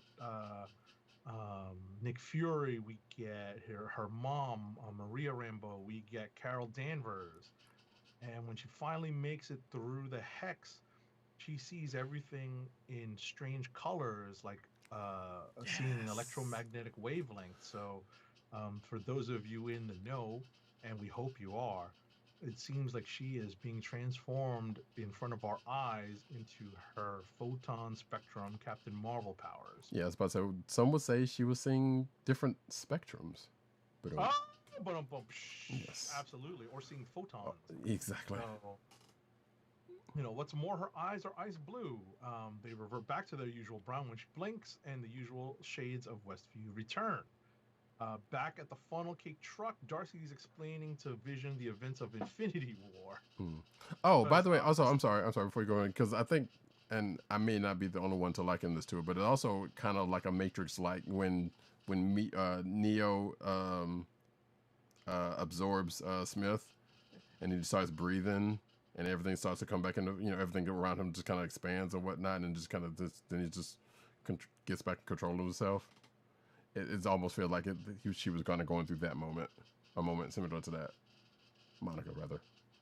I have to go back and that part I don't specifically remember from the Matrix, but I definitely remember Neo looking out and being able to see the Matrix, right, which was my background up until this week. Right. You know, like seeing the walls of the Matrix and seeing the agents at the end of it. So that's definitely what that is reminiscent of. But getting back to Darcy and the Vision, Darcy has to explain what happened to the Vision when Wanda destroyed the Mind Stone and all of that stuff. They run into a traffic light in the middle of a desolate road. Then it rains. Then there's a construction crew, and Vision says he thinks Wanda's creating impediments to keep them from exiting the hex. And it was pretty funny to see that happen. Or to get to her, I guess. I think it was what was said. Because from the way I read it, I know this article is saying that keeping her from exiting the hex, but like they were trying to get to getting back home, right, to get her. Because I think he even says, like, I believe she's trying to keep me from getting her back home. So this article is slightly different. No, I read it that same way as well. Yeah, but also the whole explanation that Darcy had to go through with the Vision pretty much cements the fact that, well, clearly when he was brought back, some of his memories were of the Avengers and everything leading up to a certain point of Endgame, I guess. You know, well, I guess it just just his memories were gone at a certain point, because he clearly didn't. Because remember last episode, he didn't remember who the Avengers were, which he would know. And then this one, when Darcy's going through it, I think he even says at some point, like, cutting, you know, with one of those side shots, like, I don't remember any of this, or something like that. I don't remember. So clearly, his memories had been taken from him, or I don't know, Wanda did it, or Thor did it, or whoever had him did it, or whatever the case may be. Right. just as you said, up until this point, Vision's already said in the show that he doesn't remember anything before Westview. Mm-hmm. So, Darcy does say that the one thing she knows is that his love for Wanda is real. So, talk about a touching pull on the heartstrings, right? Mm-hmm. Back in Westview, Wanda's popping pills, the Nexus pills, at home. And Monica bursts in and Wanda yells at her, "Get out!" And says that she doesn't want to hear any bad news. "All you do is lie," she shouts. I was like, ooh. Mm-hmm. She tries to crush Monica by tossing her up and down with telekinesis, but Monica basically resists. And it looks like she's about to activate her powers. Mm-hmm. Let's see. Monica tells Wanda that Hayward's going to burn down Westview and make Wanda out to be the villain. And Agnes sees everything happening out of her window, and she goes to see what's going on. And as this is happening, Monica says that she knows grief, and she tries to empathize and sympathize with Wanda, trying to get through to her. And Agnes walks over and says Monica has overstayed her welcome, then escorts Wanda away. Now, before I go on, I saw someone recompose that meme with the two ladies pointing and the cat. Yes, I saw that too. Yes. Right, and they recomposed it with Agnes and Wanda and Monica as the cat, and I laughed. I was like, "Oh my god, that's so on point." Yeah, that was pretty good. So, back to our little quickie recap. Wanda says to Monica, "Don't make me hurt you." Then they're interrupted somewhat by a mailman that's from previous episodes walking by. We kind of flash back to Vision. We cut back to Vision and Darcy now being blocked by a long line of school children. And Vision jumps into a confessional saying the experiences of Infinity War feel so long ago that they're like they happened to someone else. So apparently he is starting to remember stuff. Mm-hmm. Thanks to Darcy filling in some blanks. But for Wanda, it was mere weeks ago. He says he doesn't know why he's doing this damn interview, which I thought was hysterical. Yeah, he was like, "Why am I even doing this?" Yeah, just drops the thing. He gets up, rips off the microphone, and flies away. Which also, hold on. So one other thing actually on that point, which I think you probably get to in a second. Two things actually, because I noticed the article says something about the mailman part of that, and mentions a certain specific mailman, which I was like, I seriously doubt that, because one, that mailman would be a little older, and would be with the FF. If you know what mailman I'm talking about, points to you. I have no prize. But also on this the Vision, that whole part with what you just mentioned with Vision part, like, okay, he was outside of the truck, which I know they make a note. I've seen a video that makes a note of this, but also I'm like, yeah, I noticed that too. But also I was like, well, it's not really the same thing, because he's on the outside of the truck that he and Darcy are in as they are traveling, but he's doing the interview outside of that same truck when he leaves. But then goes into what you're about to get into, where when he actually flies off and leaves from said truck. Basically. Agnes brings Wanda into her house, which looks which looks more like a creepy old mansion than it did before when we saw Tommy and Billy in there. Let's see.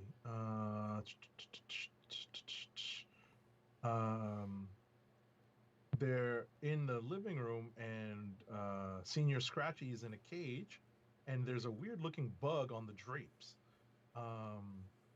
Wanda asks Agnes about the twins, and Agnes says that they're probably playing in the basement. So Wanda walks to the basement door and looks into the dark area below, calling out the boys' names with no answer. She walks down the steps and through hallways covered in what are either big vines or tree roots. She gets to a kind of inner sanctum room that looks like it's part of a European castle. All stone and eerie light. There's a glowing object, perhaps a book. Yes.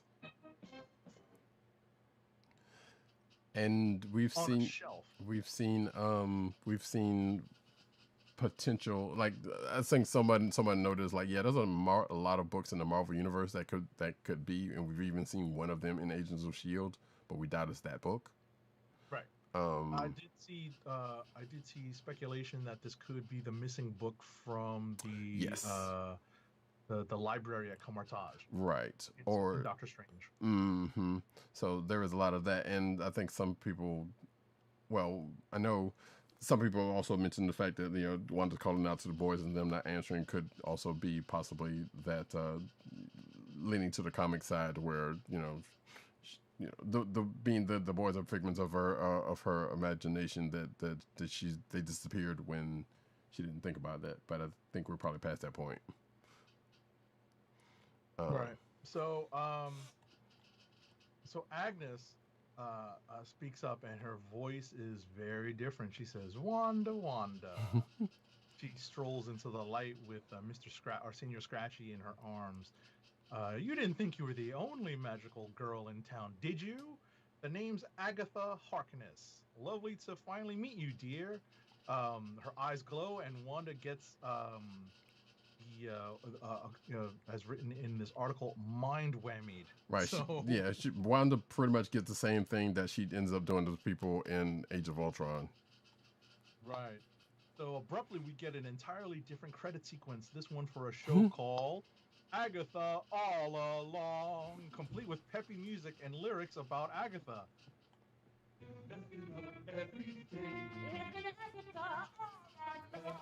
Yeah. And it goes on from there. Yeah. So that was pretty snappy. I tell you that much. I literally played that from Spotify, folks. You can find that on Spotify right now. And shout out to Catherine Hahn, who's pretty much been a tour de force during this whole show. You know, even in her various incarnations up to now, and even coming into, you know, what a lot of people knew, who's, you know, her real identity. You know, we're just waiting for this part to happen. Like I know, like myself and probably Agent 70, just like, yeah, we was waiting for the reveal of it being Agatha. Didn't expect it to be in a theme song as a part of a theme song, but it was great. Oh, it was one of the best parts of this episode. You know, we get a montage of shots of Agatha magically altering the course of events in the previous episodes, winking to the camera as she yells, I killed Sparky too, and cackles. And your little dog too. Yeah, that was pretty funny. That is the end of the episode. But as I mentioned earlier, there's a mid-credits sequence when Monica wanders to Agnes / Agatha's backyard door into the basement, opens it up, and sees Pietro, and hears Pietro next to her saying, "Snooper's gonna snoop." Snooper's gonna snoop. So yeah, that was the 7th episode of WandaVision, and yeah, it was pretty interesting. It was not the most unforeseen development, obviously, for those of us who have been watching this show from the get-go and have a wellspring of knowledge a wellspring of comic book knowledge, that is. You know, this was not that hard to pick up, and this was definitely, if you were reading some of the theories online, this was one of the popular ones that no one was doubting. Right. And, you know, and the other highlight of it being, obviously, you know, Monica going through the barrier, seeing her seeing the various images of herself, including young Monica from Captain Marvel movie, and Nick Fury and everything else. And pretty much having her superhero moment, or at least starting to have her superhero moment, origin story right then, as she's trying to make her way through the barrier. It was, for fans of that character, like myself, it was dope to see. Like, I was just literally sitting there like, yes. Yeah, I mean, we saw it happening in front of our eyes. It was her choice to sacrifice, you know, what might happen to her just to save, to help Wanda, because this was getting a little out of hand at that point. Everyone had seen it so far, so right. Forget out of hand at that point. It had already been out of hand. Right. Oh, there's also a couple other things that I forgot to mention in relation to that, because I think last week I mentioned this about a reference to Amazing Spider-Man 16 and her origin story, where she's like beating up the she's pretty much beating up the her actual origin story in the comics, where she's like she gets her powers through beating up, right? Yeah. Where she beats up the the whatever machine it was, and then she ends up getting her powers from that. Some people have said that there's definitely that reference in this episode in kind of a roundabout way. And also, oh shoot, there was another reference that I was thinking about, and I can't remember what it is right now in relation to that. But yeah, that all of that was kind of was really great to see. So, all right. like that we pretty much covered our thoughts on the episode, mm-hmm. and we are rapidly coming to the penultimate episode of WandaVision. We think, episode 8, which is set to premiere in mere hours, mm-hmm. roughly 3 hours from now, as I look at the clock. Oh yes. Oh okay. Yes. Indeed. So we should get things moving along. We should, but before we do that. All right, cool. Yes, let us move along to the rest of the news. And I'll go ahead and guess I'll take this one because Marvel's Kevin Feige talks WandaVision future, Netflix heroes, and R rating. So this is an article from the Hollywood Reporter during a TCA panel from the set of Miss Marvel, apparently, where Kevin Feige, Marvel's studio boss, apparently. It's just Kevin Feige.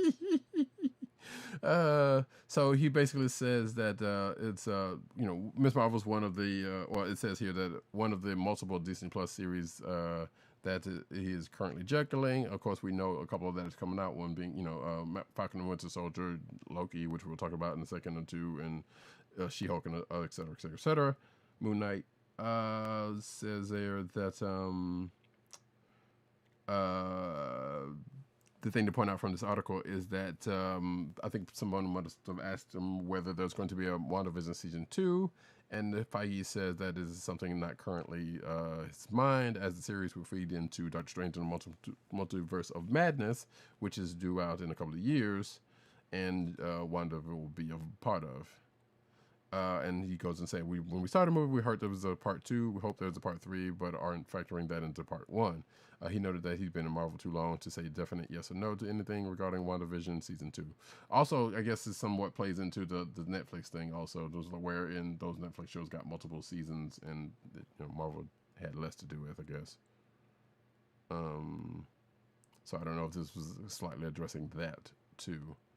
But also mentions that fact that Falcon and Winter Soldier is on the cusp of coming, and some other stuff that is coming that's in development, and including the Blade movie and other things. So you can read that our article in the show notes, by the way. Next up, Marvel cast Laurel Marsden as Zoe Zimmer in Ms. Marvel series. Marvel's Ms. Marvel, say that fast, right? Has gained a new cast member with the addition of Laurel Marsden, who will take on the role of Zoe Zimmer in the Disney Plus series. Marsden has not done much, but she did appear opposite Sophie Turner in Sansa Stark, that is, in Quibi's former Quibi's Survive. Okay. Wonder if she's related to the other Marsden who played Cyclops. James Marsden. Right. Yeah, but also she in this picture they got up here, she looks like the little girl from Logan. Okay. Kinda. So yeah, but so if you know the cast of characters of Miss Marvel, you know this is one of her friends. So yeah, we'll see how that goes. Next up though, Captain Marvel 2 will address Monica and Carol's relationship, says Tiana Paris. WandaVision Tiana Paris added fuel to the fires of speculation, when she hinted that Captain Marvel 2 explains the tension between Monica Rambeau and Carol Danvers, which, side note, that makes sense. That would be the case. if that is indeed going to be the case. When asked during an interview if the tension between her character Monica and Captain Marvel that is shown in WandaVision will be explained to audience sooner or later, quote unquote, Paris told ET Canada, "As you know, I was announced to be joining the cast of Captain Marvel 2 with Brie Larson and Iman Vellani as Kamala Khan." She carefully added, "I do believe that we're going to get more into that relationship and what's going on with those two."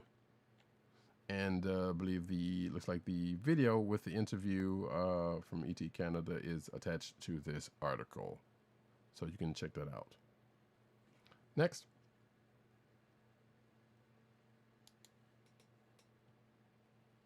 All right. Next up, Hawkeye set photos provide a closer look at the tracksuit mafia. Did you see this? Yes, I did, bro.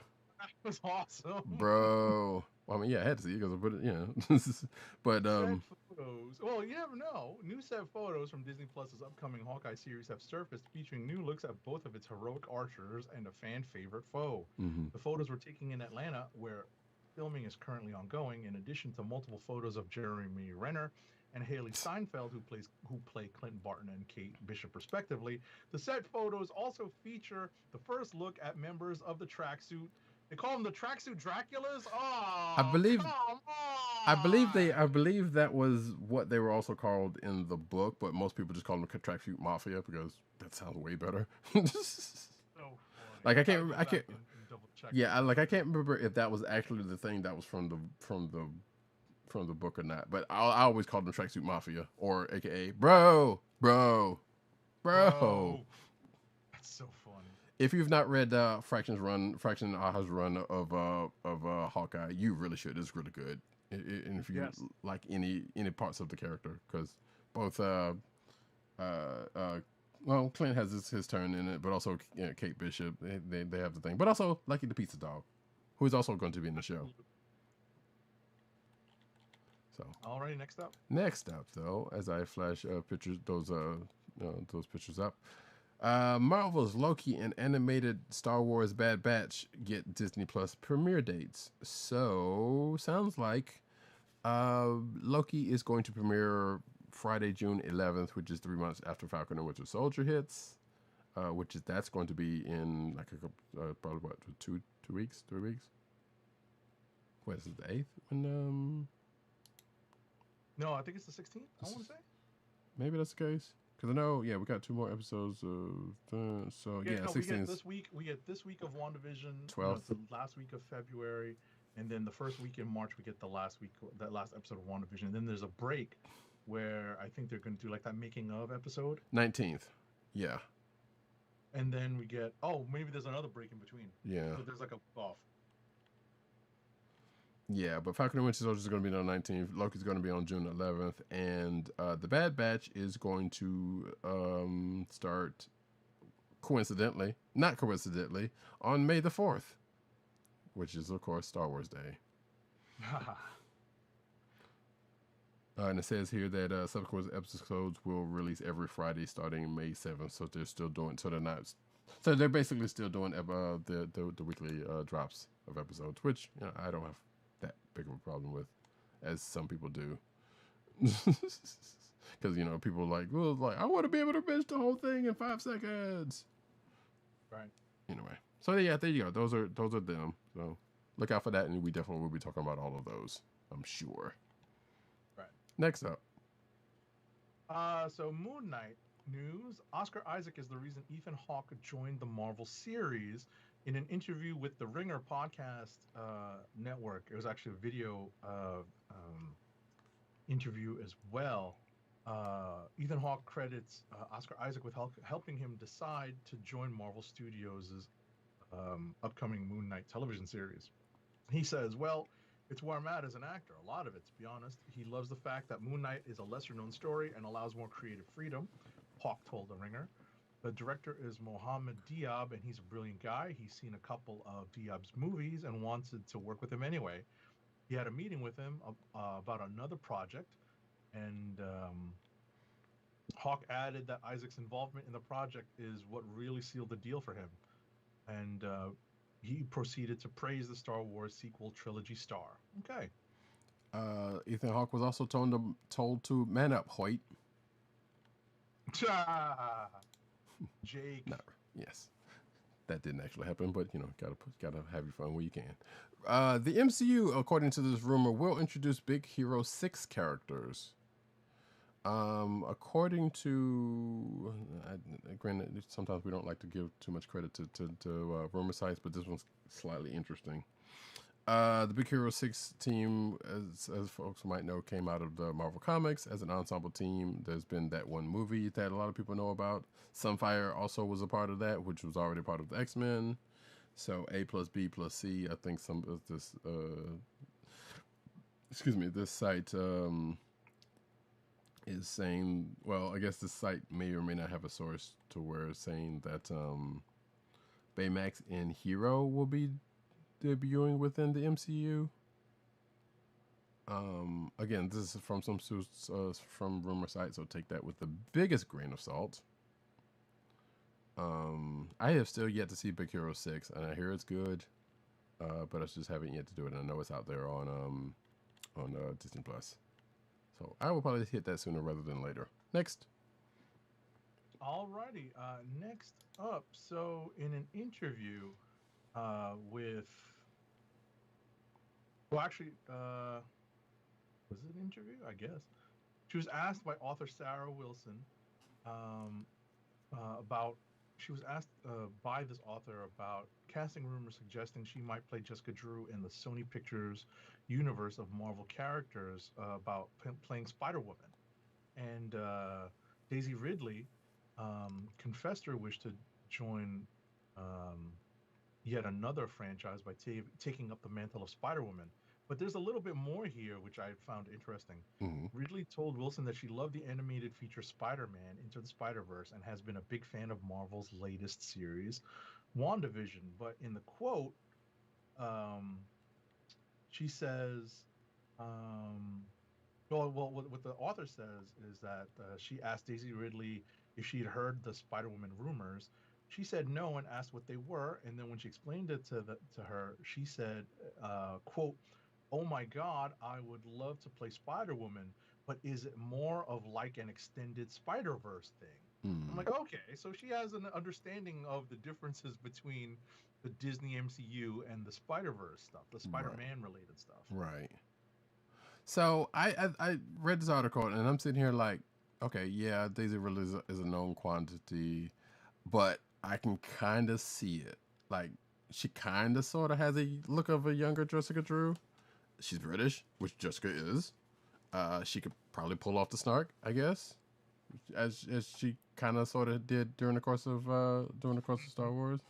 So I'm sitting here like, I wouldn't mind seeing that if it came down to it. Interesting. Yeah. Depending on what they give her to do, and depending on whether it's live action or animated, right? Like, this is may or may not be such a suggestion. So either way, I would kind of want to see it. Like, even especially if it was live action. Maybe hey, Captain Marvel, make them besties. I know Spider-Woman is still part of Sony's thing, if I'm not mistaken. Well, actually, I'm not sure. Is it? I think so. I'm not sure where Spider-Woman actually lands. Like, whether that could... It's Sony, I think. Yeah, I was thinking that that still is under the Spider... Because of the whole contractual, right? Because of the whole contractual right thing about the Spider-Man and all the related character rights. But also, I'm like, given that, I don't know. So that's just weird. Even her origin story doesn't really relate that much to Spidey outside of name and power set.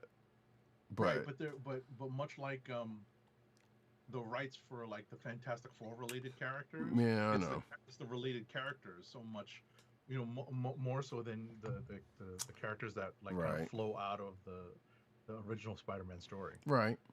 The ones we know that have an attachment to the story. So, and I get that, but it's like yeah, I feel like that's one of those weird outliers. But yeah, I get it.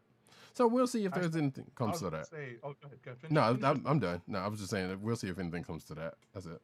There you go. What I was gonna say is I saw a meme the other day of Rocket and Bucky, and Bucky's arm And Bucky's arm is obviously prominent. This is from Infinity War, Mm-hmm. and Rocket asks, "How much for Spider-Man?" And Bucky answers, "Not for sale." And Rocket asks, "How much for the company?" I think I might have seen that. Yeah. I was like, "Yes, we can only imagine." I know, Although right? that would be hell on competition. Yeah, So, yeah. We don't want Disney to be that much bigger of a monopoly than they already are. right, right. I was gonna say you actually have the next story. Okay. Hey, speaking of Spider-Verse, not that part, but Tom Holland cites Zendaya as inspiration in his acting career.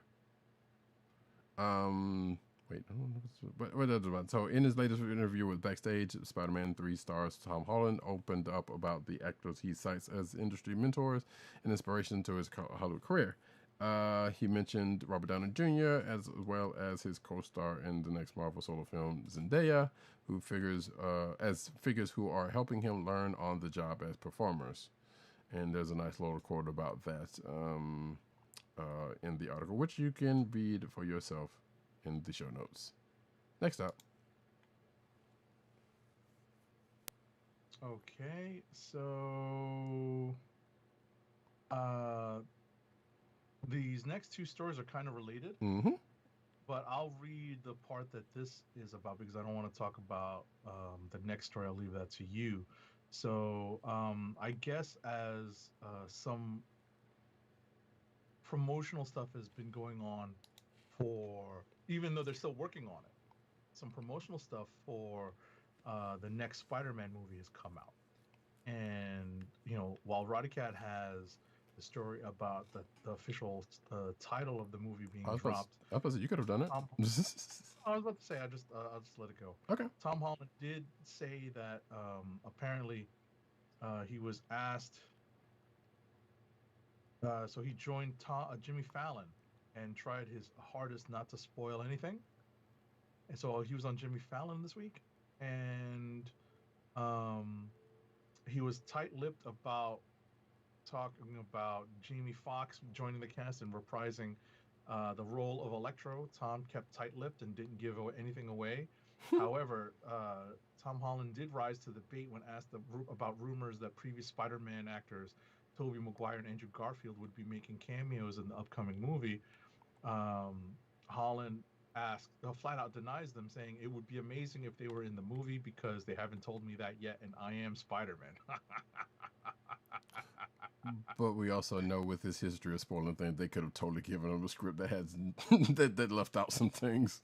Right, that's exactly what Fallon brings up. He's an untalented interviewer. I am not a fan of Jimmy Fallon. He sucks. But he does say that Jim Fallon raises the point that the Spider-Man 3 crew might have kept it a secret from him because he has a reputation for accidentally leaking spoilers. Tom did have to agree, but whatchamacallit, he basically says, hold on. Mm-hmm. He basically says, I read the script from beginning to the end, and it'll be a miracle if they could have kept that from me. Haha. Not so much miracle, just knowing, just a little bit of knowing could do that. But so that being said, so also a part of this article was so Tom Holland, Zendaya, and Jacob Batalon on their I believe on their different Instagram accounts pretty much took to Instagram and seemingly revealed the name of the next Spider-Man movie.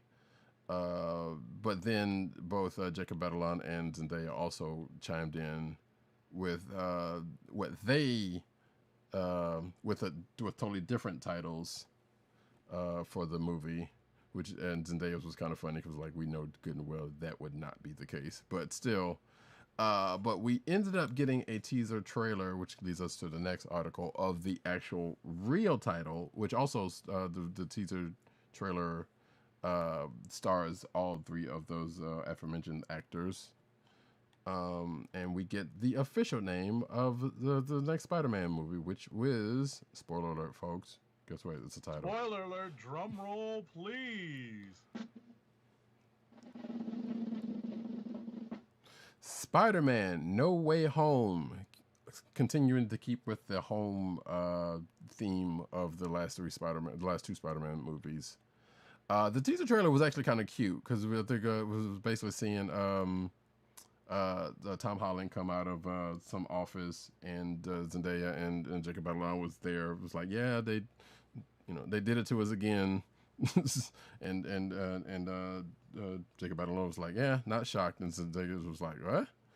Like, and Tom Holland, I mean, he was like, yeah, not me either. And Tom Holland was like, I don't know why they keep doing this. And Zendaya was like, because you keep spoiling. One of them was like, because you keep spoiling things. Like, what did I ever spoil? The last movie title. So it was a cute little video. And then they walked past the billboard that actually has the name of the or a whiteboard rather that has the name of the new movie. So it was a cute way they did that. As Tom Holland was still, I think, could be heard saying, "I don't spoil things." So yeah, that was too cute. And then again, you can see the reveal trailer. You can see the teaser because it's still worth watching, even though I just pretty much recounted the whole thing. It's still worth watching if you haven't seen it already. Mm-hmm. Next up, a new Marvel report debunks Fantastic Four rumors and provides an update on pre-production. So this is in reference to some rumors flying around the internet that Jennifer Lawrence, just because Jennifer Lawrence was in Australia, that she was going to join the Fantastic Four production. And deadlines, Justin Kroll said on Twitter, Marvel just started meeting with writers on Fantastic Four.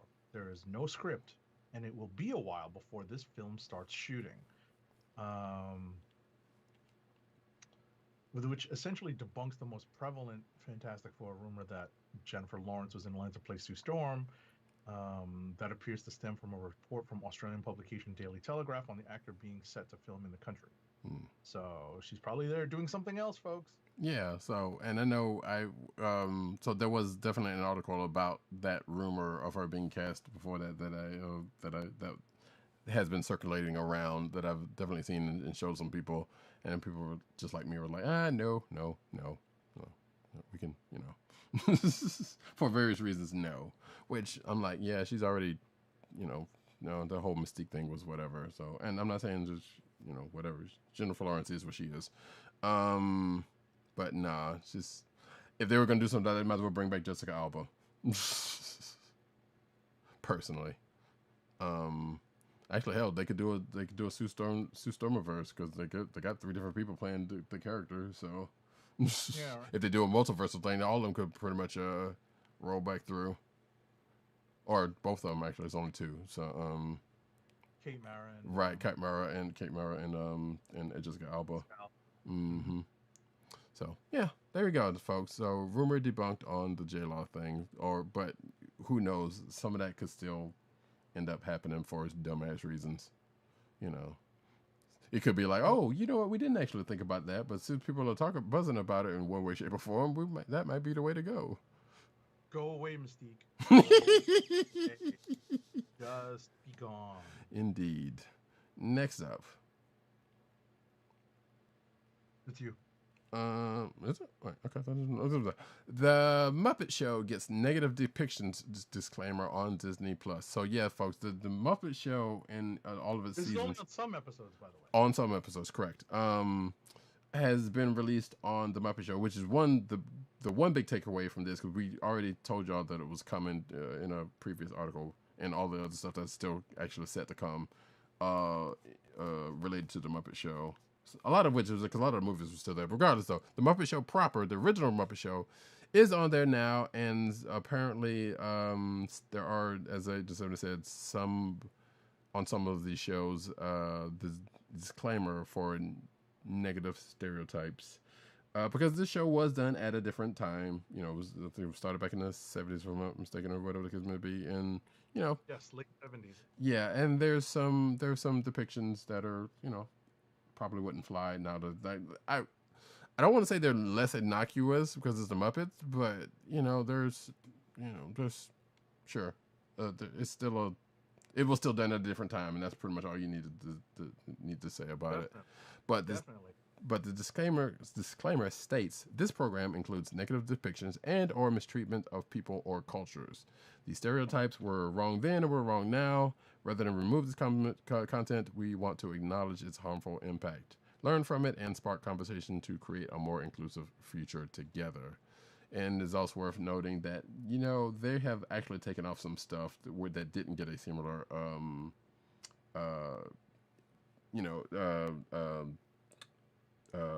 tag disclaimer to it. But situations are situations, and things that you have to take things as a case by case basis. In a situation like that, at least that's what I feel like. I don't know what Disney's reasons are for that, and obviously, there's one particular thing that probably shouldn't be on there that's not on there for decent reasons, for similar reasons as this, for some odd reason. So it is what it is on that. But it says here that this, huh? There's still more to the story? Well, I was going to say, because actually I was going to answer that question you were about to ask me if I think you were going to ask me if I had watched any of it.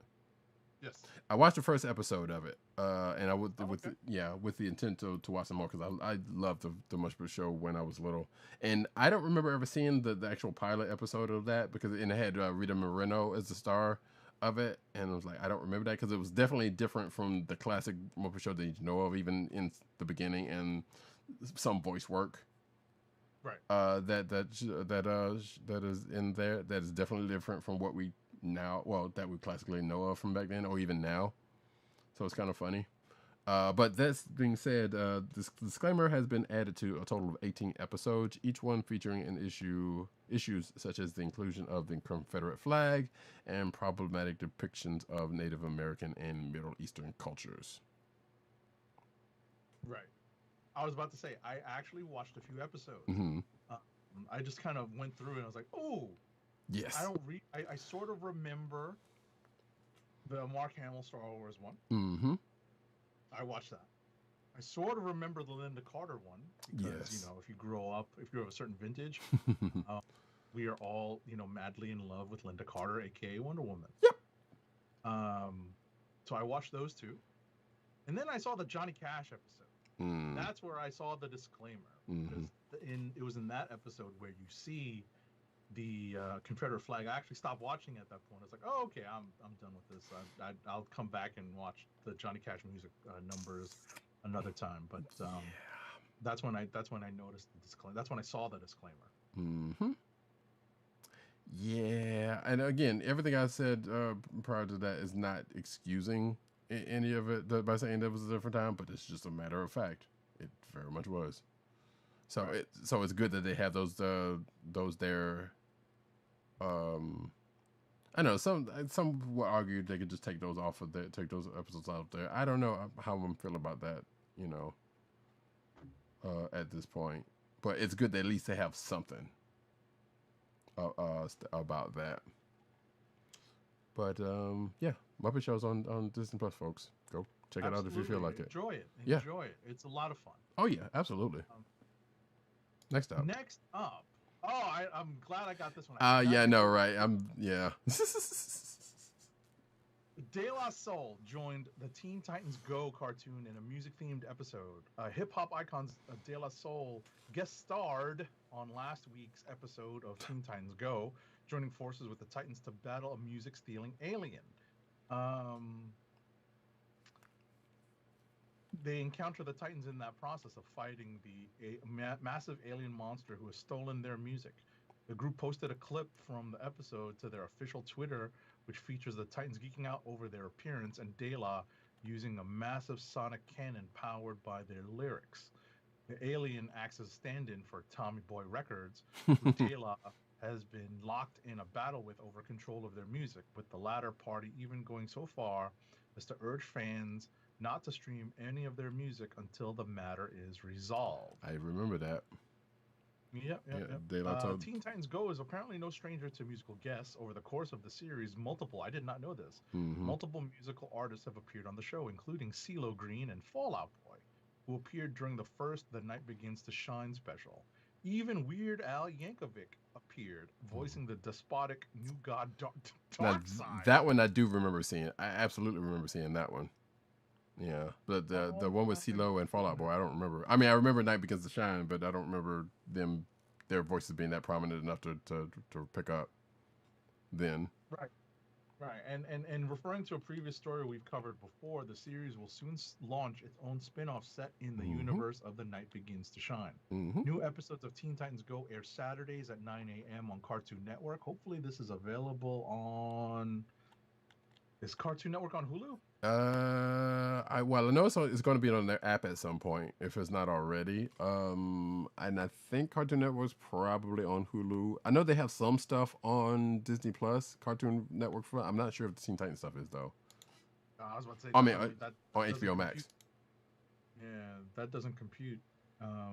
It being a Warner Brothers property and all. Wait, what do you mean?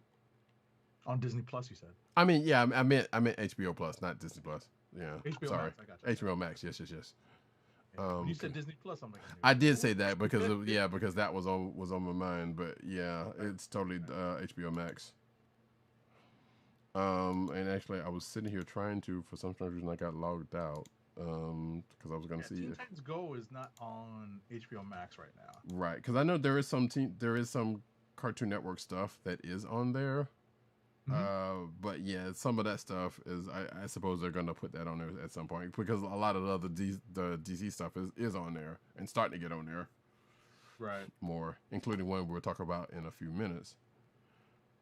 So Teen Titans Go looks like it is on Hulu. And let's see. So Teen Titans is on HBO Max. Teen Titans Go versus Teen Titans is also on HBO Max, but not the series itself. Correct. This must be. Well, we have Hulu has up to season 5. Right, and since since that just came out. 6? Yeah, that sounds right. So, which means that it's probably going to be on Cartoon Network's app, like probably right now, because they don't have it like streaming after the fact, like right now. So if you have access to that, then you can probably watch it now after on that app if your cable provider lets you do that. Right. But yeah, that also there's a clip that's on Instagram. It's probably that same clip that Agent 70 mentioned of. From the episode. I want to see this so bad. So I'll figure it out. Yeah, so hopefully, actually, I should check Cartoon Network the site to see if actually. But I'll do that I'll do that in a minute. I won't do that right now. Yeah, the video that they posted to the social media, the De La and the respective artists in De La, Plug One and Chugoy and oh god, I can't believe I'm forgetting the third one. But the point is they're posting this short video and it's pretty good. Right. Yeah, Maceo, the DJ. There we go. Yeah. Thank you. Let's see. So, by the way, Cracker Creek also good. Anyway, next up. Speaking of what I was just alluding to, HBO Max will debut Superman the animated series in high def. Let's see. The month of March marks the first time Superman the animated series will be available to stream on HBO Max. Other comic book content debuting on HBO Max in March includes 1998's Blade. Oh, is that the show? With what's his face? No, that's the movie, isn't it? That's the movie. Sticky Fingers? Yeah, no, that came later. So this must be the. So no, I think it's the movie. I think that's yeah. That's the movie. Whatchamacallit? That's the Wesley Snipes movie. Right. 2005's Constantine, and Zack Snyder's Justice League. Comics books series. That's the Cartoon Network app. It is, yeah. Comic book series and movies leaving HBO Max in March include 2019's Shazam, which I need to probably watch that before that happens. And 1998's Batman, even though I have it sitting right here next to me, but still. And 1998's Batman and Mr. Freeze Sub-Zero. that's actually a good one. So you should definitely check it out because yeah. And it appears that Superman the animated series is going to debut on March 17th. So there you go. And as this article also notes that Batman Beyond and Batman the animated series is already on there because that came in January. And Teen Titans, the aforementioned Young Justice, or the aforementioned Teen Titans, Young Justice, and that Green Lantern series, which I know some people like. And also Justice League and Justice League Unlimited. So definitely there's reasons for you to watch some of that stuff. So I think most, if not all of the stuff that was on DC Universe is pretty much out there with the exception of a lot of the movies. The other movies that are not there. DC animated movies specifically. Next up, though. Alrighty, next up, new photos from the set of Peacemaker have offered a first look at the show's cast. Series creator James Gunn shared the pics on Twitter, writing, "Are you ready for what the Peacemaker crew is cooking up?" Is that a shot at The Rock? Probably.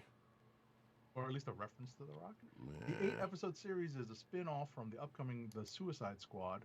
It's important to say The Suicide Squad, and is set to debut on HBO Max in January 2022. It will explore the origins of the character of the same name, played by John Cena, who believes in peace at any cost, even if he has to kill people to get it.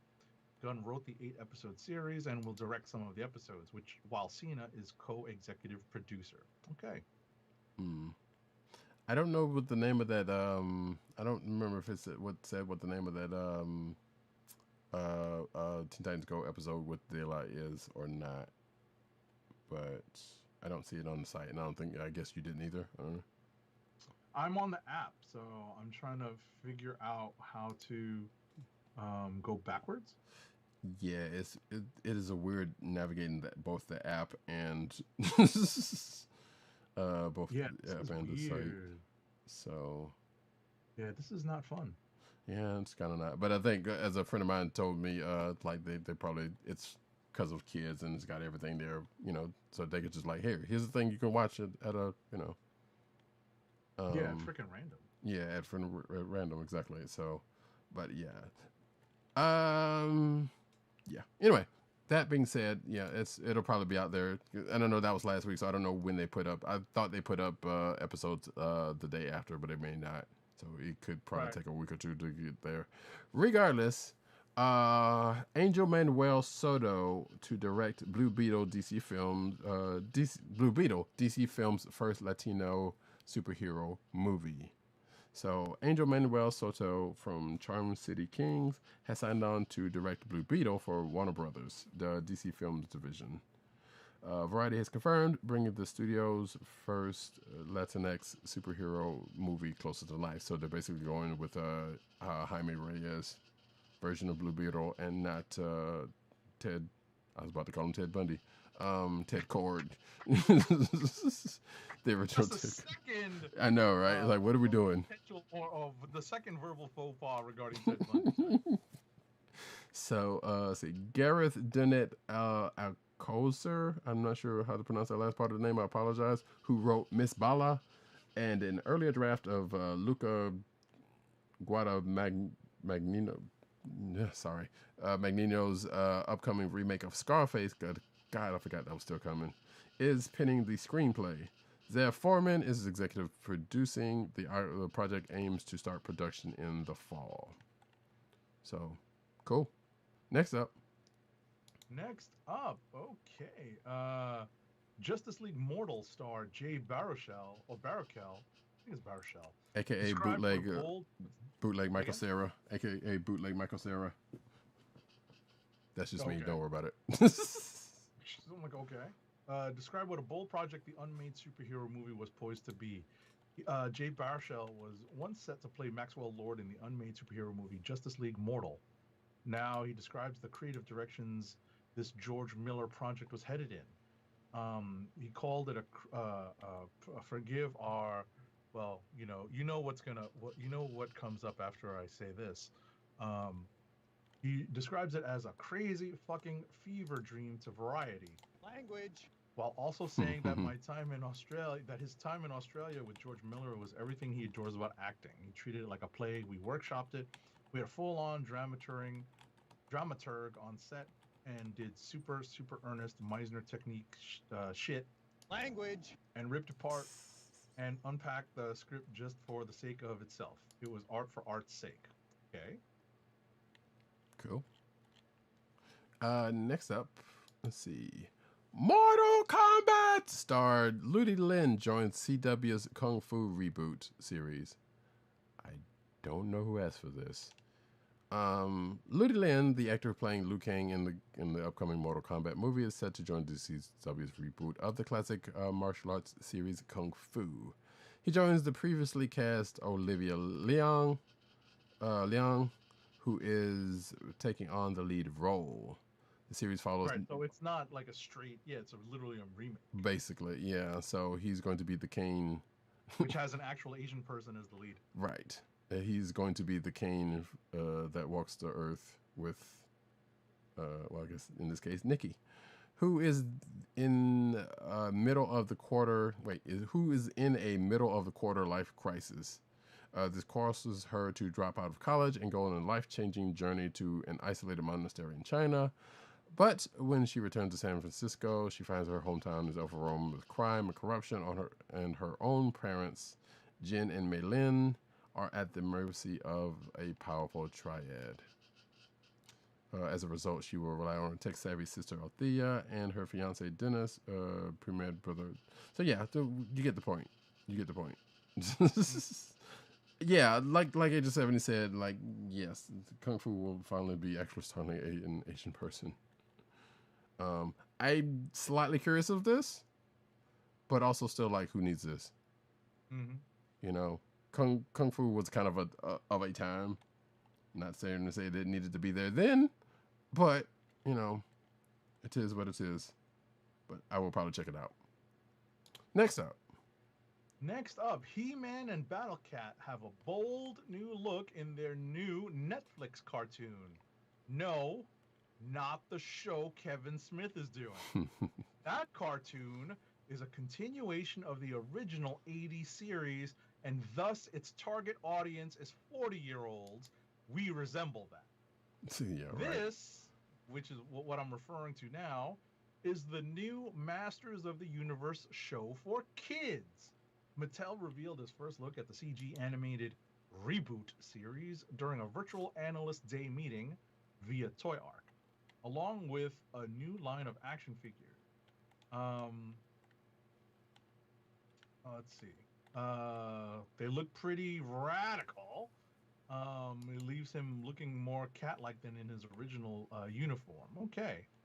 So, was that? That was also the Cartoon Network app. I mean, page. Going That's off. funny. That's funny. So yeah, Roddy Cat probably has the images up, and yeah, they look extreme. Yeah. Wait, that's the action But it's figure. not for us. It's not for us. Yeah. Well, so the only picture they really have, because I think this other image they have is pretty much the line of the action figures that are the classic line of action figures that is up.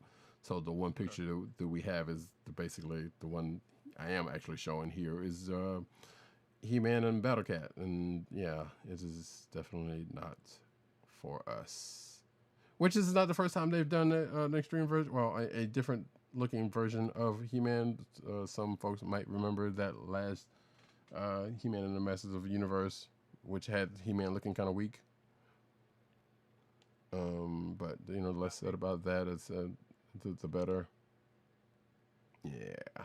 Next up, though, Nickelodeon to expand Avatar: The Last Airbender with creators. First up is an animated film. So this is good news if you're a fan like I am of Avatar: The Last Airbender, but I'm also kind of like, I'm not sure if this is necessary. But still, when the world needed... Didn't they drop off the movie? Is that what the story was? Huh? Didn't they drop off the movie? Wasn't that a story? What do you mean? The live action movie? Yeah, the creators, or like a new something new regarding Avatar. I'm not sure. I think there was a plan to do. I want to say there was. I might be mistaken about this. So they might have been plans to do a sequel to that movie, and they dropped off of that or something.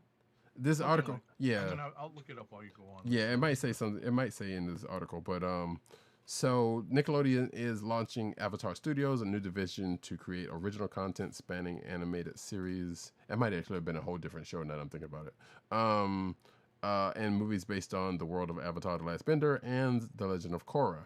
The network announced Wednesday during Viacom CBS's Investor Day presentation. Original creators and executive producers Michael DiBartino and Brian Konietzko will lead the studio as co-chief creative officers. Their first project is already lined up, an animated theatrical film set to begin production this year.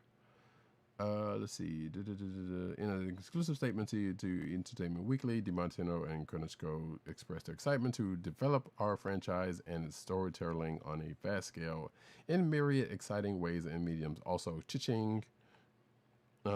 It's hard to believe it's been 19 years since we created Avatar: The Last Airbender, they said. But after all that time, there are still many stories and time periods in Aang's world that we are eager to bring to life. We are fortunate to have an ever-growing community of passionate fans that, enjoys exploring the Avatar verse as much as we do. And it goes on from there. So yeah, I mean, we know there's been books and stuff there, so definitely. Oh, okay, cool. Oh, Right, yeah. The story that I just messaged to Roddycat that he's going to put up on the stream is from August of 2020, so it's not that long ago. Right. And I think we talked about this. Exactly. What I would have no other reason to know this if we didn't talk about it in the news. I am not a watcher of the Avatar cartoons as much as Roddycat would try to get me. But it's you like him and his. It's like him and finishing Clone Wars and reading Hey, Hulk but Future at Perfect. least I'm doing the thing, and it's a rewatch and not a watch, sir. Hulk Future and Perfect. So the story goes that Netflix was doing a live action adaptation. Yes. And it was that one. These two specific creators left Netflix over creative differences, but now it seems like they have returned to home base and gone to Nickelodeon to expand Avatar. Which means it'll probably be on Netflix at some point because of Netflix. Yeah, later. Right, yeah, exactly. Because of Nickelodeon's deal with Netflix. So, but yeah, I do remember this, and again, there was that other actual live action that Shyamalan did. Excuse me. Which no one cares about. For right reasons, because it looked like it was not great. I have not seen it, but I know people who have, and it was like yeah. Anywho, so this was the thing that they were talking about. And yeah, I do remember us talking about this back then. So that's the thing. But now they're on the greener pastures, and now they have a whole studio where they can do what they want. I'm not sure if there's any word about when this film is going to happen, but I suspect we will let y'all folks know when that does happen. And with that, we're going to go into the comic book news. We're transitioning now.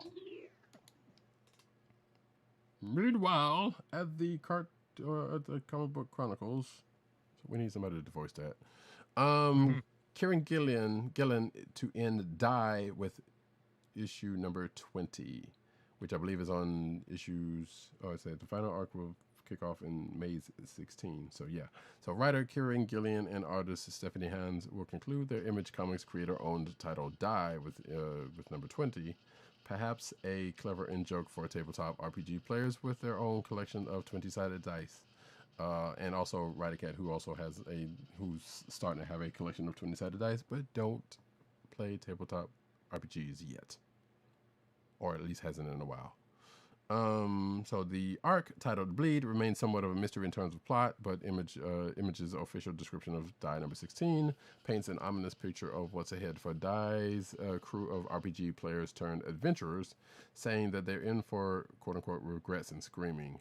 To go into the dark, you have to get to the dark, or you must be allied with the dark. Oh, anyway, they never put a dungeon anywhere accessible, do they? Read Image's description of Die Number 16 and the arc. So yeah, I actually was kind of interested in this book when it first came out, but I never went into it properly. So I don't know. I may check this out. Who knows? Next up, though. Next up, Boom Studios announces Eve from creators Victor Laval and Jo Mi-kyung.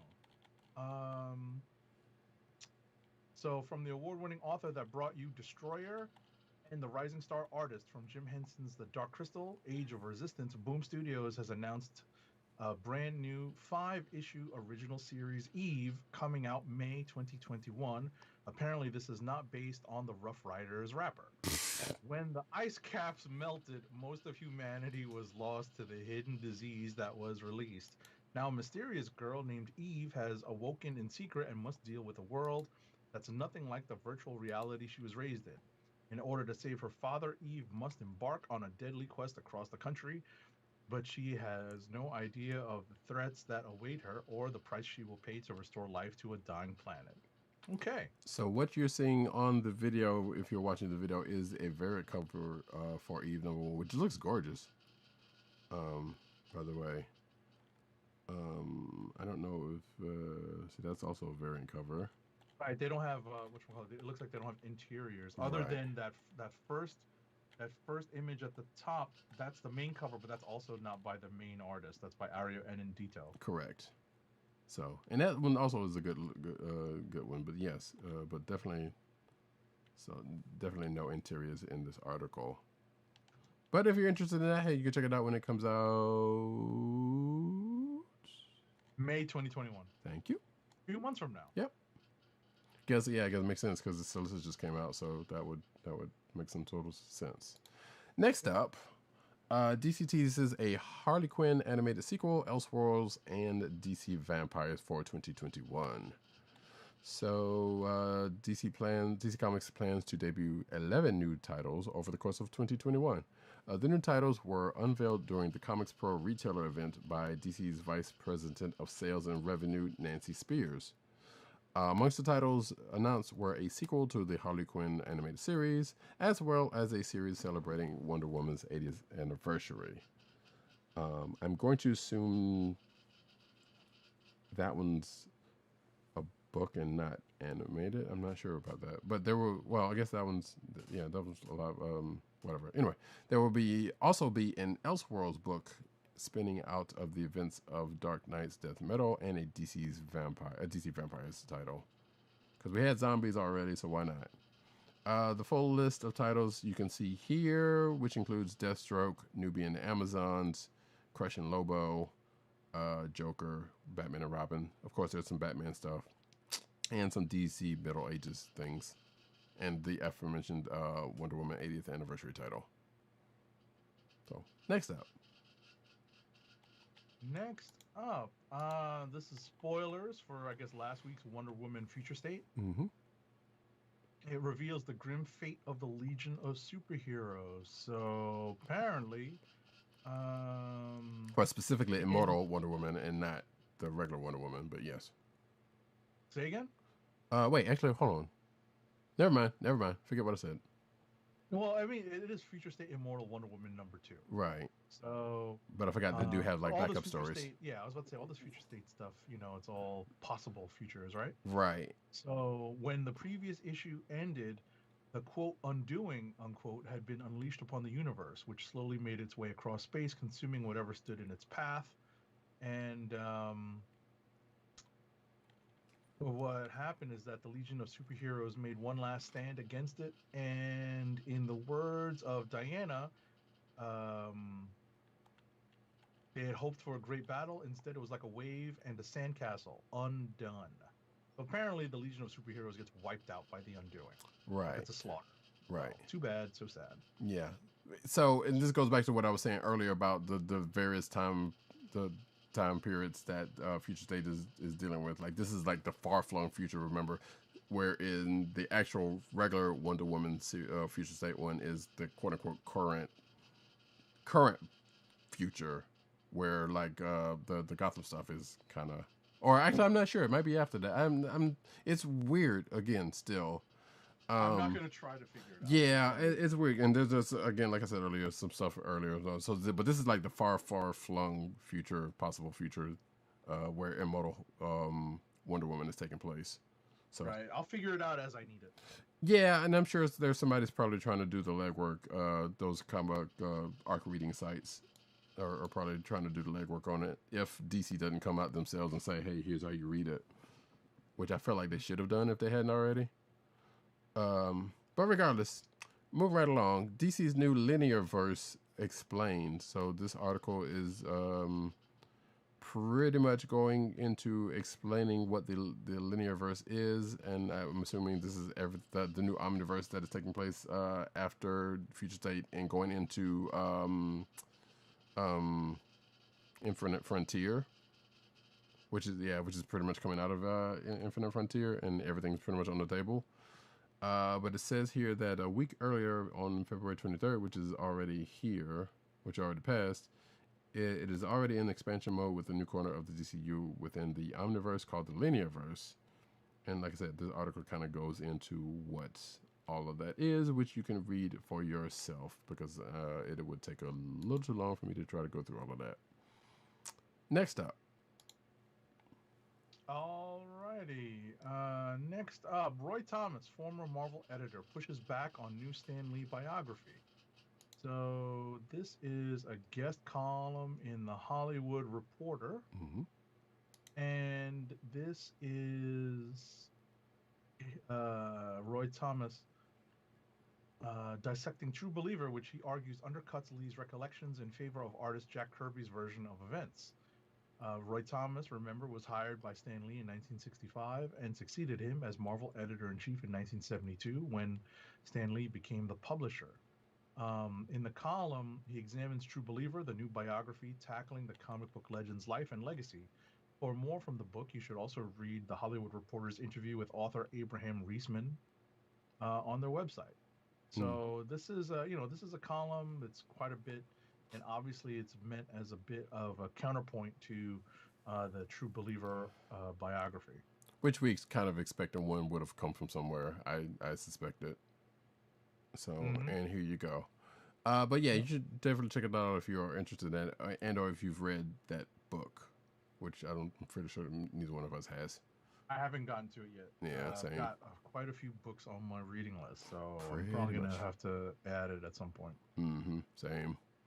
Last but not least, we started on WandaVision. We're kind of ending on it, folks. Monica Rambeau gets a WandaVision pop from Funko. Now, it's not the it's not the suit that we see her in the beginning, or the outfit we see her in the beginning. It's not the Spectrum-like outfit we see after she goes through the hex. But it is a spacesuit that she wears trying to go through the hex, which was a choice. I mean, I'll probably pick it up anyway. So irrelevant as to what choice that is. I'm going to assume that at some point there's going to be another one in either full spectrum gear or whatever we saw after she came out of the hex. Nevertheless, it's another Funko Pop. I know some people love them, some people hate them. I was about to say, who hates them? There are people who hate on Funko Pops. There really are. I have seen them. Also, there's an Aaliyah one that's out that I've seen circulating around, and I don't know if I missed that, but I kind of want it. I've seen it. Yeah. I haven't seen it in person. I've seen images of it. It's pretty cool looking. Yeah, I've also recently seen images of it. I'm like, all right, I need to find that. And although there are a couple of that may still have it, I think Entertainment Earth might be out of them from what I've seen. But okay, I was gonna say that that one piqued my interest, as well as I saw a trio of Run DMC. There's a Jam Master J, a Run, and a DMC that you can put together and set up in like a little diorama of them being on stage. So I don't know if those ones were redos or they new, because I know for a fact, I remember a few years ago when I was still going to my old comic shop, I remember somebody saying like, yeah, they used to have like old, like Public Enemy had old pops back then. Right. And I think Run DMC might have had one back then. Right. I think they did. I just don't think that they were as connected the way these are. Right. When I say connected, I mean like kind of related in design. Mm-hmm. Like I'll give you an example. Like the original the original Notorious B.I.G. Pop is worth a lot of money unopened. I have those. Because what's that? I have those. The original. Oh wait, not the original. No, I have the last set. Yeah. Yeah, exactly. The newer ones. I have the newer ones. Right. I love opening mine, so I have the more recent ones. But the original Funko Pop big figure is worth a pretty penny. Right. I saw them when they first came out, and they weren't exactly. I mean, not that they're ever really the best likeness, but I was like, oh, okay, that's cool. That's not. It wasn't really something I was going to collect at the time. Yeah. So hindsight is what it is now. Exactly, but at the end of the day, you can't really talk. You can't really whatchamacallit, you can't really complain about that, because if it doesn't, if it's not really up your alley in terms of collecting, what can you say? Absolutely, yeah, absolutely. But in any event, so have we reached the end of the news? We are at the end of the news section, and thereby the end of the show. I'm going to say real quick that if you are looking for that Teen Titans De La Soul episode, it is not up anywhere on. Well, it's not up on the Cartoon Network's app, because it's episode 57. Don't press play, and it looks like they're only up to 45 on the site and probably the app also. Got it. Well, there are other ways of obtaining copies. So, yep. In any event, before we wrap the show, before I do our last ad, I wanted to mention a couple of things. The first thing I wanted to mention is that it's not exactly an unboxing, because it's gigantic, but this week marked the release to many people who pre-ordered online copies of the Jim Lee Artist Edition X-Men volume. This is the box of it. For anyone who is not familiar with these IDW Artist Editions, they reproduced the comic book page uncolored, so that you can see what the original art looked like before coloring. So this gigantic volume is the X-Men, Jim Lee's X-Men Artist Edition. And if you open it to the art, you will see, and I think I've held up my Walt Simonson ones in the past, but just as an example, I'll flip forward to some famous and recognizable art. I mean, not that the cover isn't famous and recognizable already, right? But let's see here. What's included in this volume is, this is pretty cool. This is from, I believe, the second appearance of Gambit, when Storm was still de-aged by Nanny. Right. So you can see that this is the black and white full. This is the full comic book page right here. What's disappointing is that this issue only has the complete pages of one comic. It is an important comic, but it only has the complete pages of one comic. So, it's pretty, it seems pretty apparent that the pages might be, in various collections, and they cost a pretty penny, probably on the resale market. And they were a lot harder for IDW or Scott. I think it's Scott Dunbier, who works on getting these, works on putting these artist editions together. But what he was able to get the entire comic book of is X-Men number 1 from 1991, with this is the Jim Lee Claremont book. You could see the opening splash page. Nice. So that's pretty cool. Of note, the very last several pages are pictures of the art from the X-Men collecting card set that Jim Lee did the art for, and the last 2 pages have art that was purchased by our very own friend of the show at MattWang97, and he sent in copies of these pieces for inclusion in this artist edition. Yes, I do remember him sending us a very excited if I'm not mistaken, he sent us a very excited DM about that. He did. Yeah. And as a matter of fact, he's in the special thanks section at the beginning of the book. Hey, cool. So I know that Roddy Cat and I received review copies of this, which is not the same, although it is cool. Yes. Watermarks are no fun, folks. But yeah, absolutely. But at the same time, it's still fun. Roddy Cat can flip through this, and so can I at my leisure, our digital review copies, and see, all the things that I was referring to here, and enjoy the art, even if it's just on the computer screen. And I will go so far as to say that, folks, if you're not watching the video version of the podcast, you should for stuff like that, because that's a big ass book. Yes. It doesn't obviously come across on audio, but that was a big ass book that he was holding up. Yeah, anyone familiar with those artist editions will know the hardcover artist editions are gigantic. The artisan editions are a little smaller and come at a lower price point, but they're not as they're obviously not hardbound, so you can't like put them up on your bookshelf, or I don't think the pages are quite. I think the pages are as big or almost as big. I think there's a slight reduction. Right. But in any event, that's the first thing. And the second thing I wanted to mention, I wanted to pay respects to another podcast. I know it's weird to talk about like a competitor podcast, as it were, but I happen to be a member of the Binge Mode family. Binge Mode is a member of the Ringer podcast network, and they've done lots of, as their name implies, lots of binge watches, and they've done binge reading as well when it's appropriate. So they've done Game of Thrones, they've done Harry Potter, they've done Star Wars. They've also done Saga, believe it or not. They did a binge mode that was strictly comics for a few episodes where they covered the Saga books that were released up till now, because I know we all know Saga has gone on hiatus for a little while. But up until now, they've released like 50 some odd issues, and so they broke it up into like 2 volumes of the show.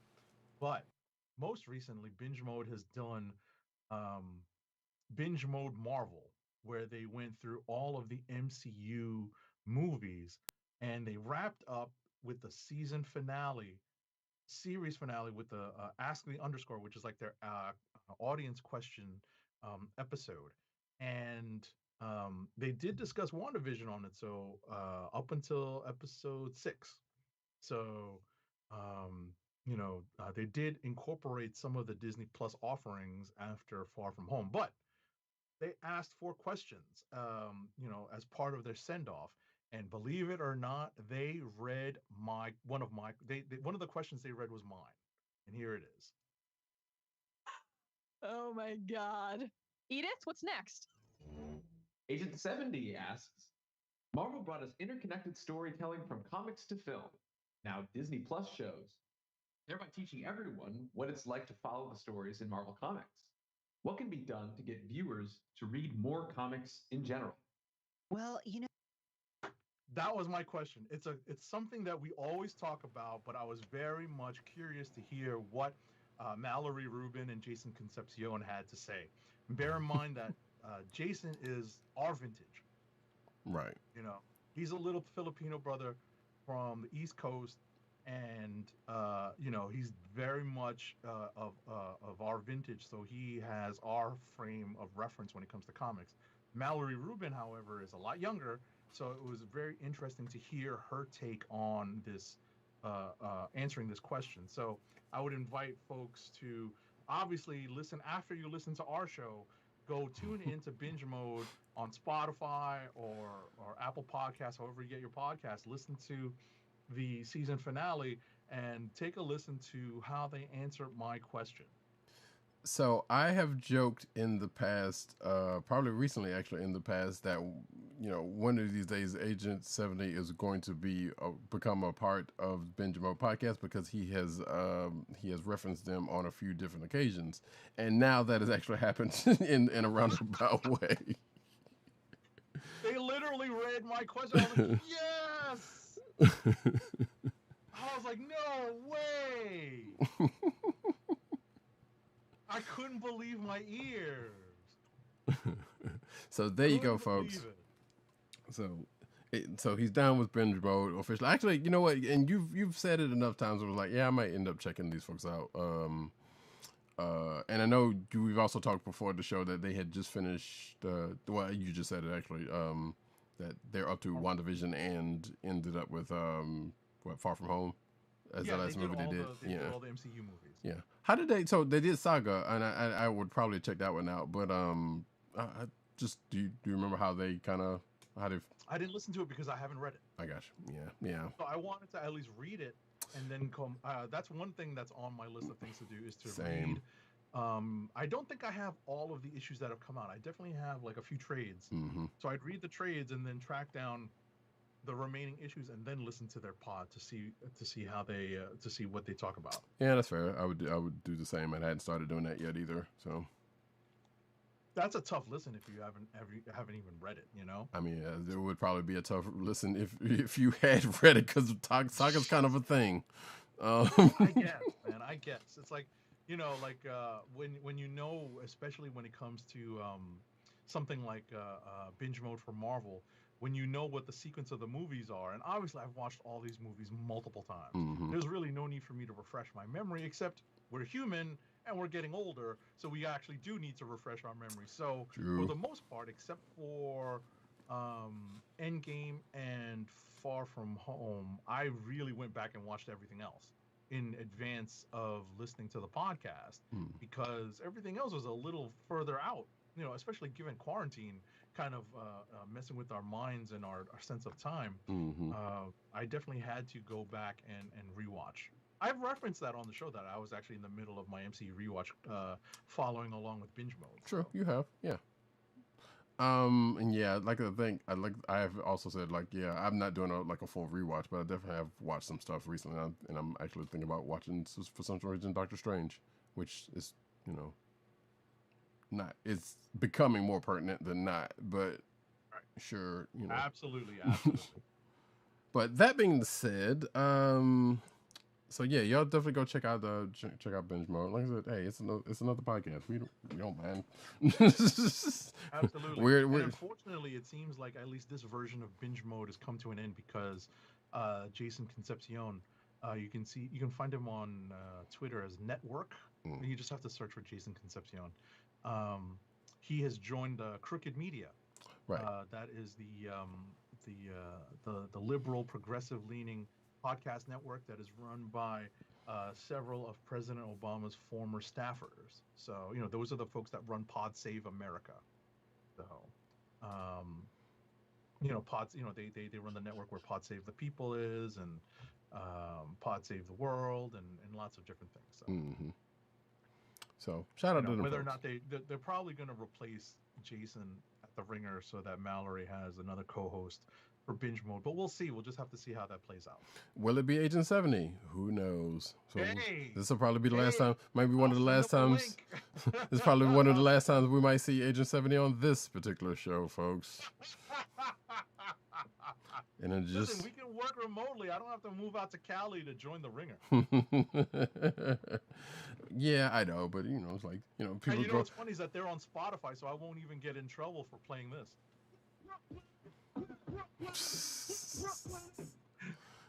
Indeed. They get all the music rights. Yeah, that's true.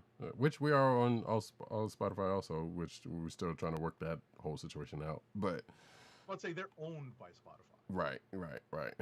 That's another story. Yeah, But indeed. in This is any a totally different. Well, not totally, but a different situation altogether. But so we are now at the end of the show. We can get to another ad read before we bounce on out of here. Our last ad read of the night, because we have been running long, is, as usual, help us keep our podcast free by shopping at Amazon. Visit cspn.us, then click the Keep Our Podcast Free link at the top of the page. From there, scroll down and click on the Amazon link to shop. Purchase items from Amazon as you normally would, whether it's books, music, electronics, jewelry, apparel, or IDW artist editions.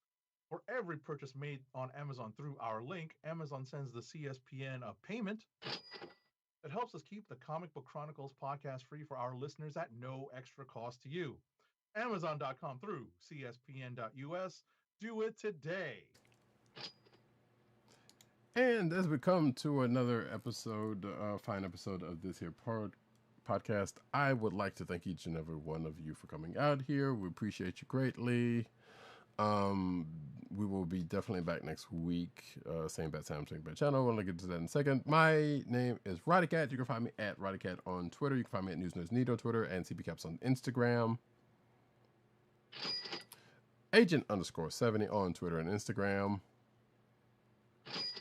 PCN_dirt on Twitter, Pop Culture Net on Twitter, popculturenetwork.com, and his umbrella sites therein, and also probably still on Byte, that Vine replacement, even if that's still up. I don't even know, as comic reviews, no vowels.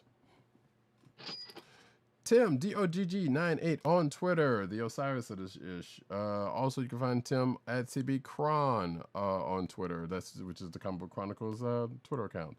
You can also find him at The Click Nation on Twitter, theclicknation.com also. And obviously, well, I'll get to that in a second, but also Comic Book Resources, where he's over there writing his face off. Go check our man's out. You know, he's doing some good stuff over there. Busting it up. You can also find this here podcast on your podcast perusal place of choice, whether it be Google Play, Apple iTunes, aka Apple Podcasts, Spotify, or the Cold Pleasant Podcast Network's SoundCloud page. You can also find us here recording every Thursday-ish night, 9:30 p.m. I said, well, the ish was for the time and not today, because we've definitely been doing it on Thursdays. Unless we end up doing that other one we're talking about, we'll have to work that one out whenever we get that straight. But yes, Thursday night, 9:30 p.m.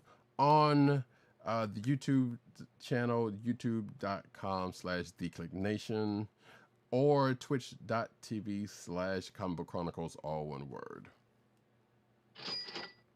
Tune in next time, folks, where pigs in space. Oh, wait, no, that's a totally different show. I'm sorry. Go watch the Muffet Show, folks. But yeah, we will definitely be back next Thursday at the aforementioned time and place, and, you know, with some more goodies. And with that, this has been the Comic Book Chronicles. Peace. Peace. One.